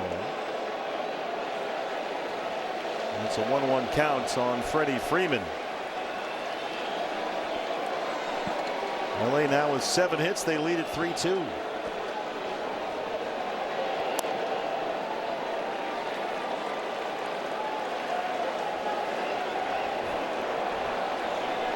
Not only is that the first home run Brandon Garcia has given up this year, it's the first home run he's ever given up in the major leagues. His sinker is low at 97, 3-1. He's in there to get the lefties. He's got another one on deck in Max Muncy, but Kike Hernandez has come out of the on-deck circle, and he would hit for Muncy. Hernandez just off the injured list. Freddie hits it right at Ketel Marte, and that's the 3rd time tonight Freeman's grounded out. Actually, the 4th time he's grounded to second. 3 times for an out. So Muncy heads back to the dugout. Here is Kike. A right-hand bat off the bench for Dave Roberts. Only 8 games this year. and just back last week after another long extended stint to the injured list this year.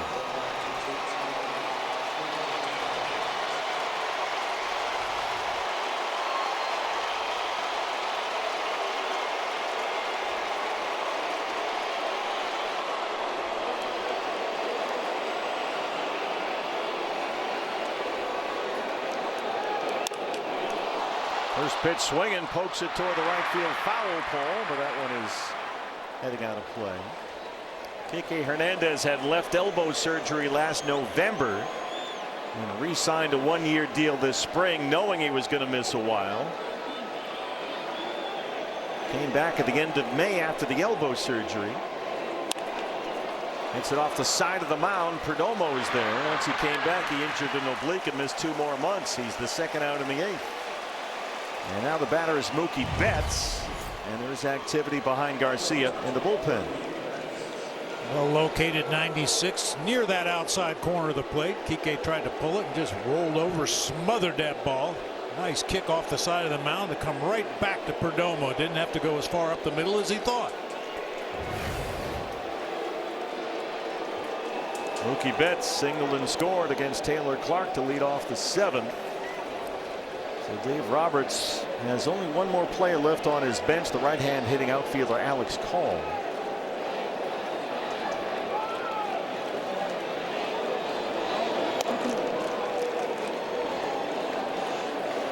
Andy Pages, his 19th is the difference right now. 3-2 LA.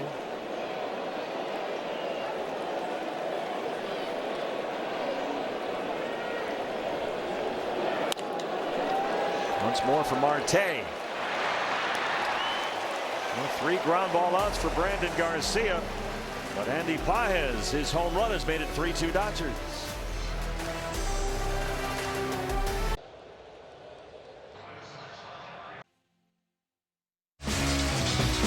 Here's a look at the Diamondbacks' upcoming schedule as Desert Financial Credit Union gives us a look. 2 more to go against the Dodgers, with you at 4:30 tomorrow on D-backs TV. Brandon Pfaadt goes up against Yoshinobu Yamamoto, and then a 12:30 start on Sunday.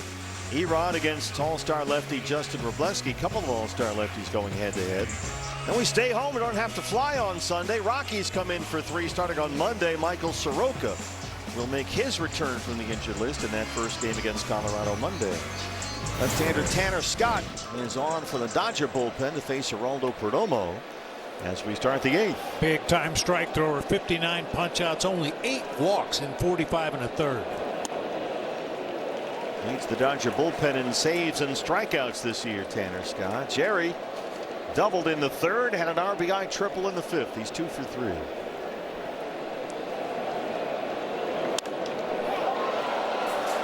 Fly ball to right for Kyle Tucker.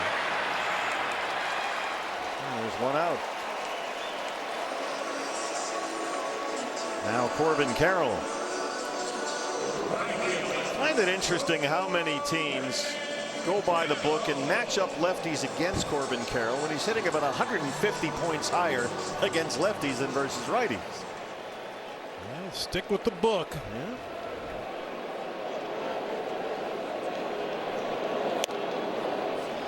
Slider right at the belts. Kike Hernandez, who hit for Max Muncy, remains in the game. He's at 3rd base now.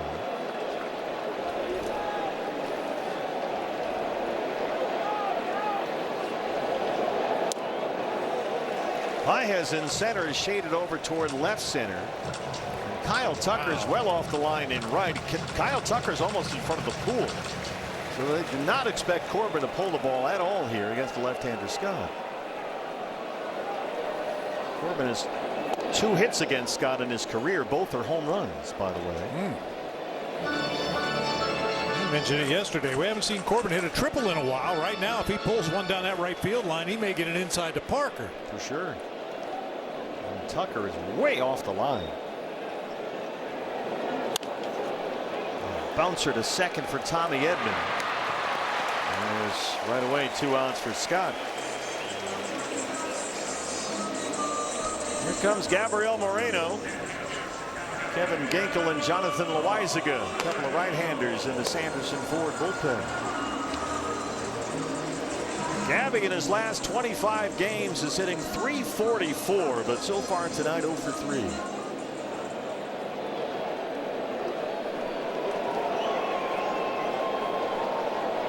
Moreno coming off a 3-hit night last night against the Padres, and the slider's a strike.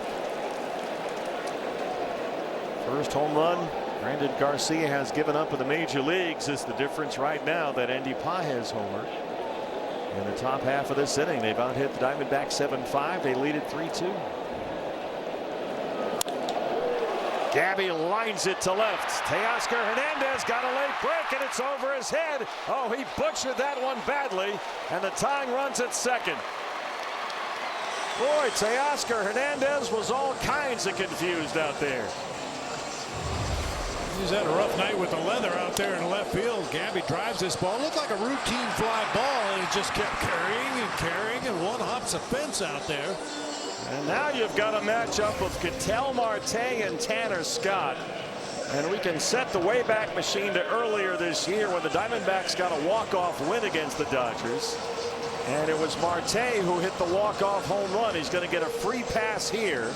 And Nootbaar will head back to the dugout. Looks like Ildemaro Vargas, who's been crushing lefties this year, will hit for Nootbaar after the intentional walk to Marte.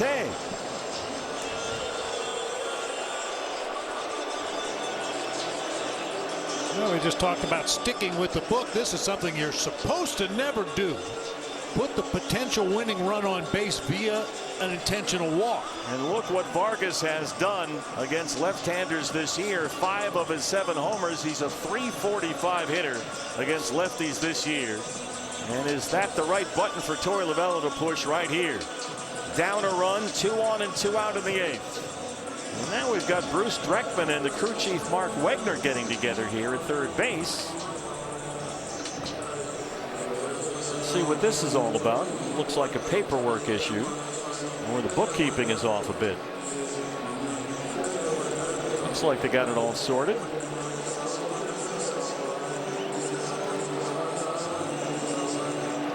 Getting the all clear from Dave Roberts.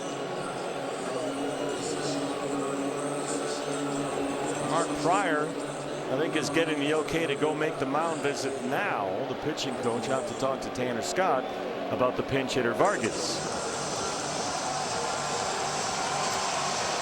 Vargas 2 for 6 lifetime against Tanner Scott. So all kinds of strategeries in play here as we check in with Andrew the home buyer. Catch the best deal for your house by calling me, Andrew the home buyer. Vargas has been red hot. Last 18 games he's hitting .370. Wednesday here against San Diego had a 2-run double and then a 2-run triple in the same game. A base hit here by Vargas can tie it up. He's got Moreno at second and Marte at first.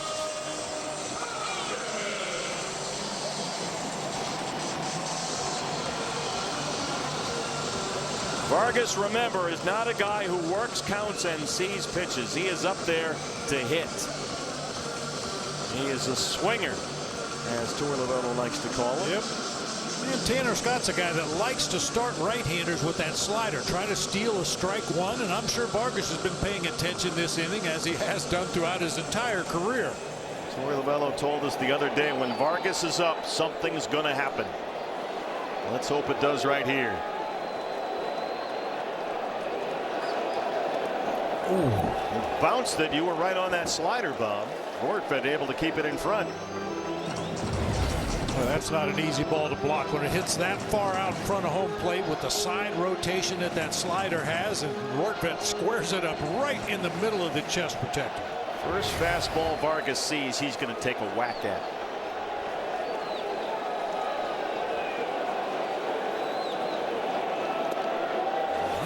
Another slider, and it's down low there purposely. They know he's killing fastballs right now. It's 2-0. Particularly from the right-hand side.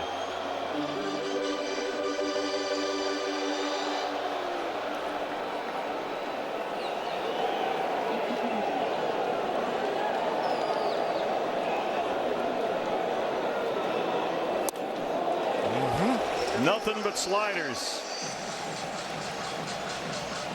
Nolan Arenado is the on-deck hitter. He homered in the second.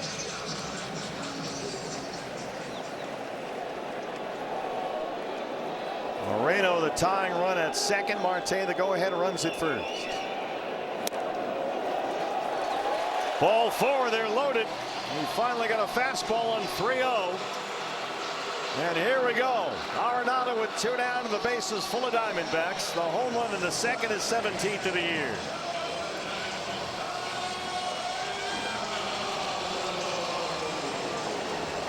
Things are getting exciting. Yeah, just the way we like it. Back-to-back walks. Moreno tying run at third. Marte go-ahead run at second. Vargas pad run at first. Arenado 1 for 3.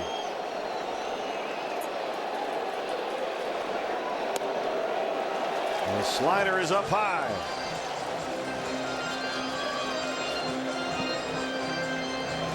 Nolan's home run in the second is 5th in the last 20 games since the All-Star break.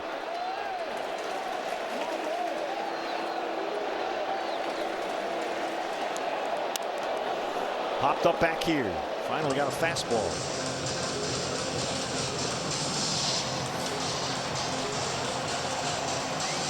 Don't forget dbacks.tv presented by Progressive. Rest of the season is $17.99 limited time offer.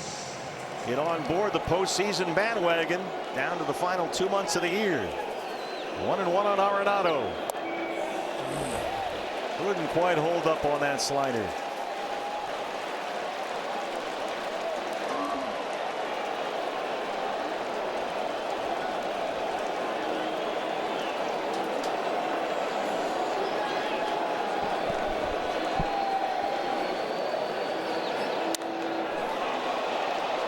Got the bat head out in front.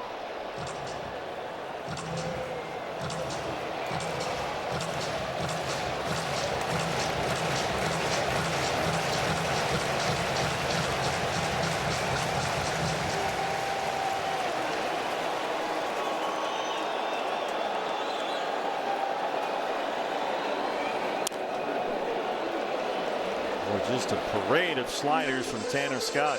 Yeah, on the season, he's led with his slider. He's thrown that pitch 54% of the time, a 4-seam fastball. The other 46. He's only a 2-pitch guy. Still 1-2 on Arenado. Bases loaded and 2 outs. Arenado down the line, but he hooked it. Oh. That has become the classic. When they build a Nolan Arenado statue here, it'll be a statue of him fouling a ball down the left field line. 107 off the bat. Yeah. Boy, that would have done a lot of damage. Oh, my. I take that as a good sign, though. When he was swinging the bat well for quite a stretch of this season, he would pull one foul down that third base line every at bat. Seen 4 consecutive sliders. Finally a fastball well inside. It's 2-2. Would love to see this go full count right here with 2 outs and the bases loaded. Everybody would be moving on the pitch. Pitch number 8 in this at bat to Nolan Arenado. High fly ball. Left field corner. Hernandez in foul ground, and he cannot get it. Arenado still alive. Once again, getting that bat head out front. Party's out front. All of this on 20 pitches by Tanner Scott. Back-to-back fastballs that time after all those sliders.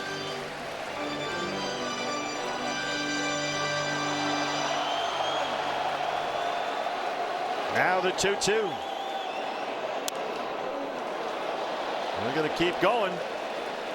Another slider.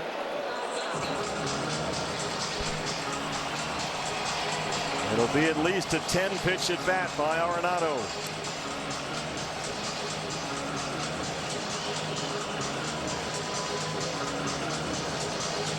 He has fouled off 6 pitches in this at bat. Murillo trying to start the dance party.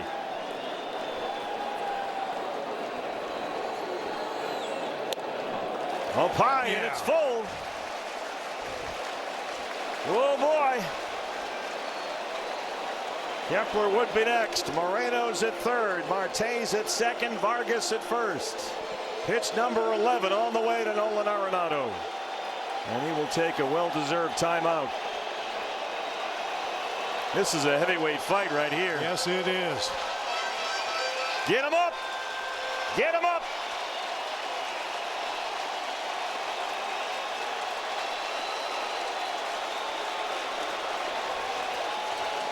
Here it is.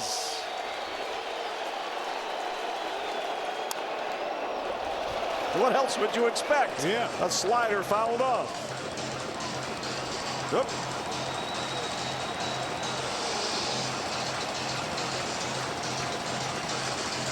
No, hit it over there. Boy, I'd really like to see Cattell get a better secondary lead out there off second base. He represents a go-ahead run in this ball game, and there's nobody close to it. 3-2. Got him. Couldn't check on that slider. They leave him loaded, and it stays 3-2 Los Angeles.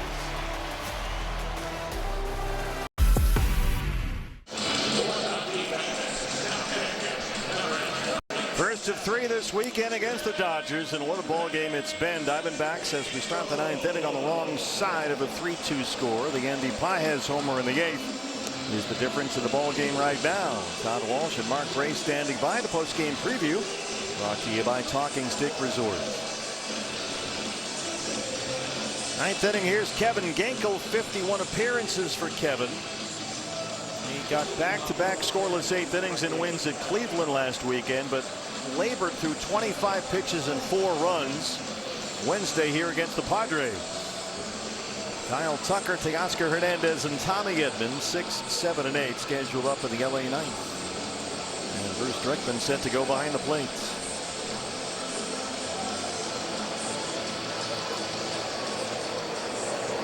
It's been a thrilling ball game. Merrill Kelly had a no-hitter through 5. We've seen a little bit of everything here tonight, and nobody has left. 46,172 on hand tonight, and Tucker will be a 1-pitch out to start the ninth. They have only a few tickets left for the next 2 games.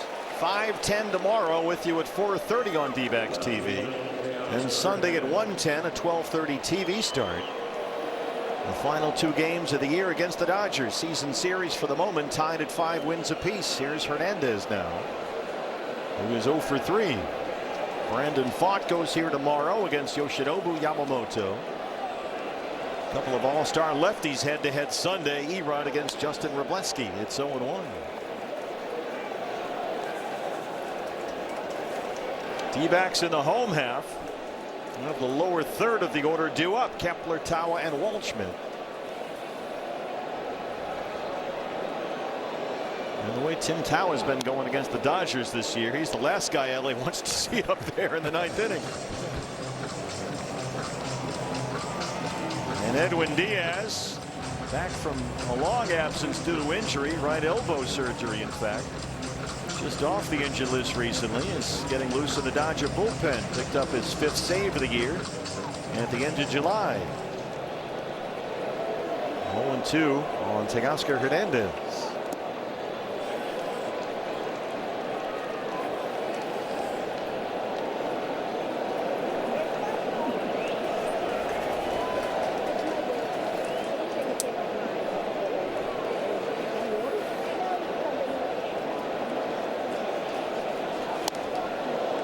Almost hit him inside at 97. It's ball 2. 3 runs, 7 hits for LA. 2 runs and 6 hits for the Diamondbacks. Paez home run to lead off the 8th is the difference of the game for the moment.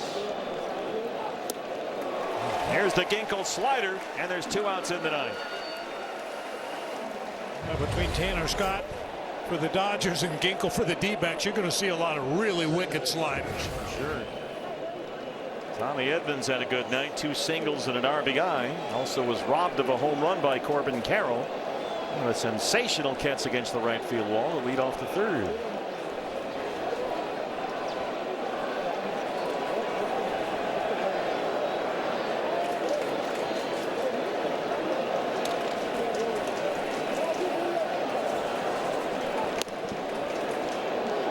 Fastball up high at 97.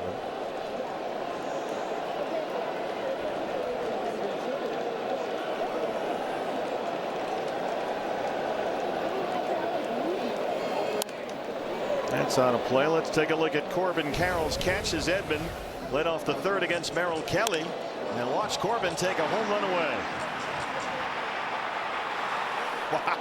Wow. Great field awareness. He knew he was getting close to the barrier. Took one quick peek back there and made that leaping catch. Just timed it perfectly. Fastball's a strike.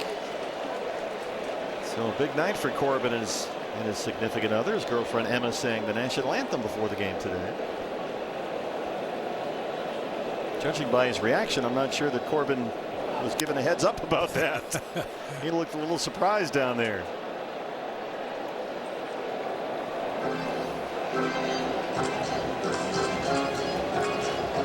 Well, tip of the cap to Emma. That's a tough secret to keep. Yeah, wow. Can you imagine? She did get, there's everybody. She did get a chance to rehearse. I don't know. They must have snuck that in. Yeah.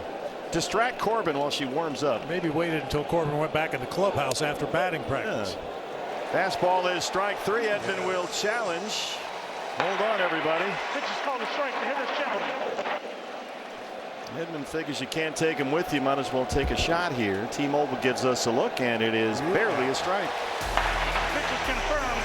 The Dodgers are out of challenge. Oh, terrific job by Kevin Ginkel. Gets us to the home half of the ninth inning. Kepler, Tawa, Waldschmidt coming up. 365.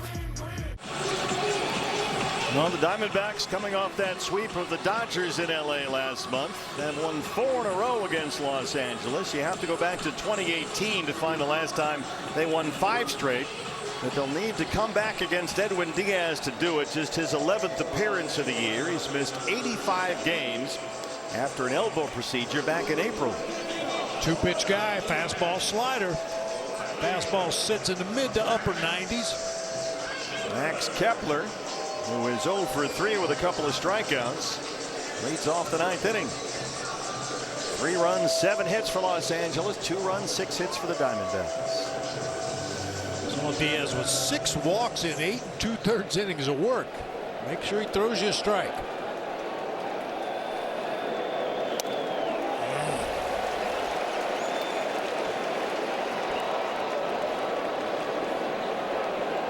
Max Kepler loves that first pitch of the at-bat. We'll lay off the second one upstairs at 98.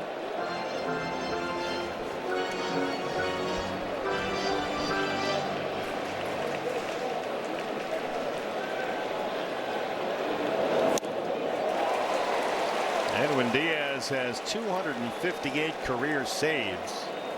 He's been doing this a while. Signed by the Dodgers as a free agent last December. Got a 3-year deal after saving games for the Mets last year with the trumpet and the whole thing.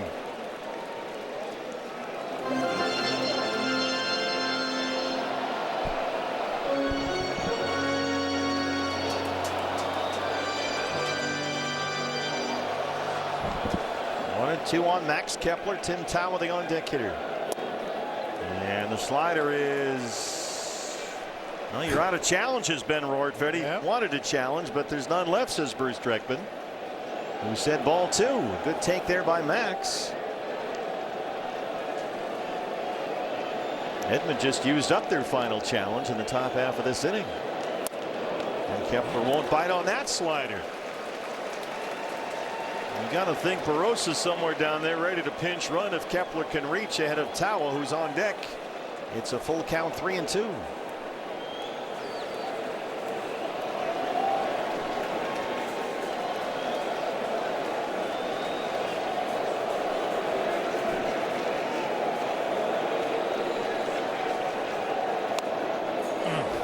Well, that one almost got Tim in the on deck circle.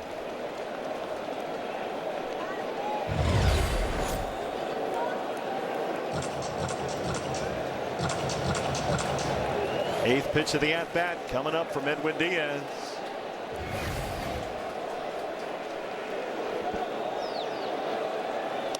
Yeah, there it is. A leadoff walk by Max Kepler. Terrific job tying runs aboard.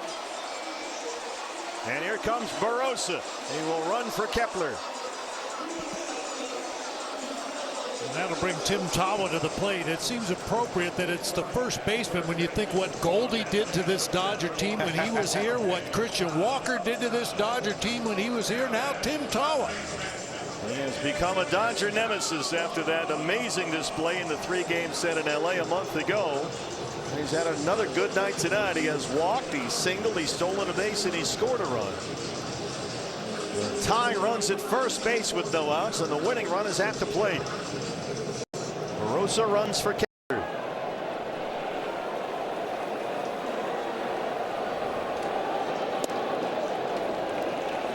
Fastballs at 97 and a strike.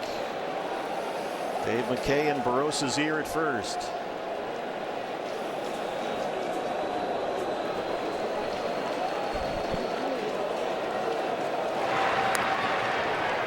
Boy, it'd be a great time for Jorge Barossa's first career stolen base.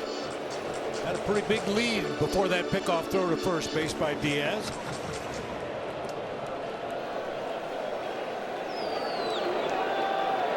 Barossa takes off. Tawa chased that high fastball.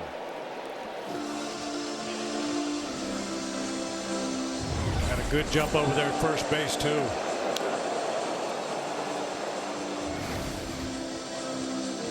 Saw how frustrated Tim was there. Now down 0-2. Barossa back to the bag at first.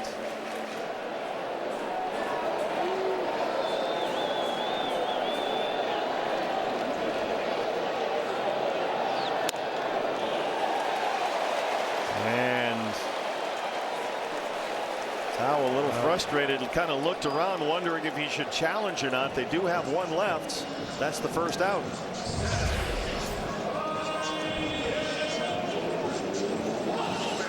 It looked like it might have just barely nipped that corner.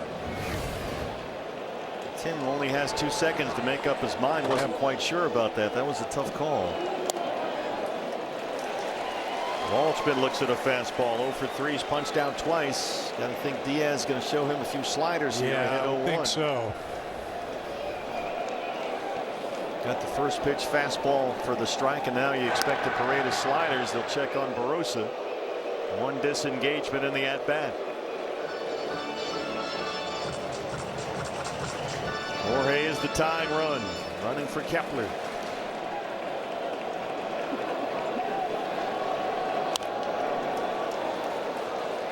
Got a fastball there. Now it's 0-2. Perdomo, the on-deck man. Perdomo has doubled and tripled tonight.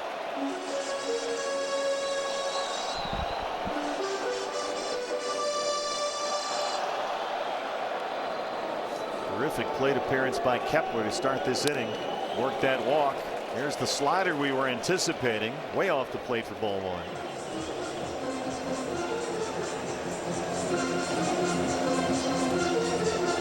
Freeman holding Barossa on the bag at first. Edman up the middle at second. There's room on the right side of the infield for Waldy, who has an all-field approach and punches it foul over that way. Another slider. Big crowd in here tonight, 46,000 plus. They're all still here. It's been a whale of a ball game. 2 more to go over the weekend. There goes Barossa. And Rortvedt dropped the ball. Then Rortvedt jumped up to make a throw. He dropped the baseball, and now the tying runs at second.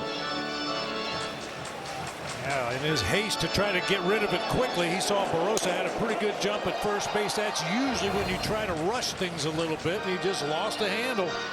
Base hit from Waldschmidt can tie the game. 2 balls and 2 strikes on the rookie.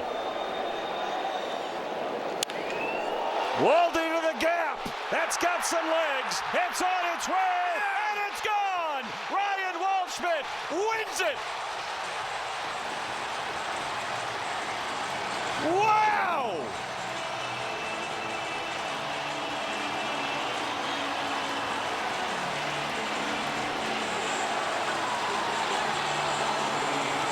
What a ball game. Woo. The second career home run for Ryan Waldschmidt is the walk-off winner. And the Diamondbacks, for the first time since 2018, have won 5 in a row against the Dodgers. Don't stop now. Wow, what an AB right there. Eventually gets a slider that just hangs up in the middle of the plate. That's what you're supposed to do with a hanger like that. Waldy's second. It got all the way out there. How about that one? Kepler with the walk. Barossa the stolen base. Waldy the walk-off winner. So come on down this weekend. There's still some tickets left. Don't miss this. It's a whole lot of fun. They have a lead now in the season series with LA. Brandon Pfaadt goes tomorrow. Erod on Sunday. Todd and Gracie are next. It's a Waldy walk-off to win it.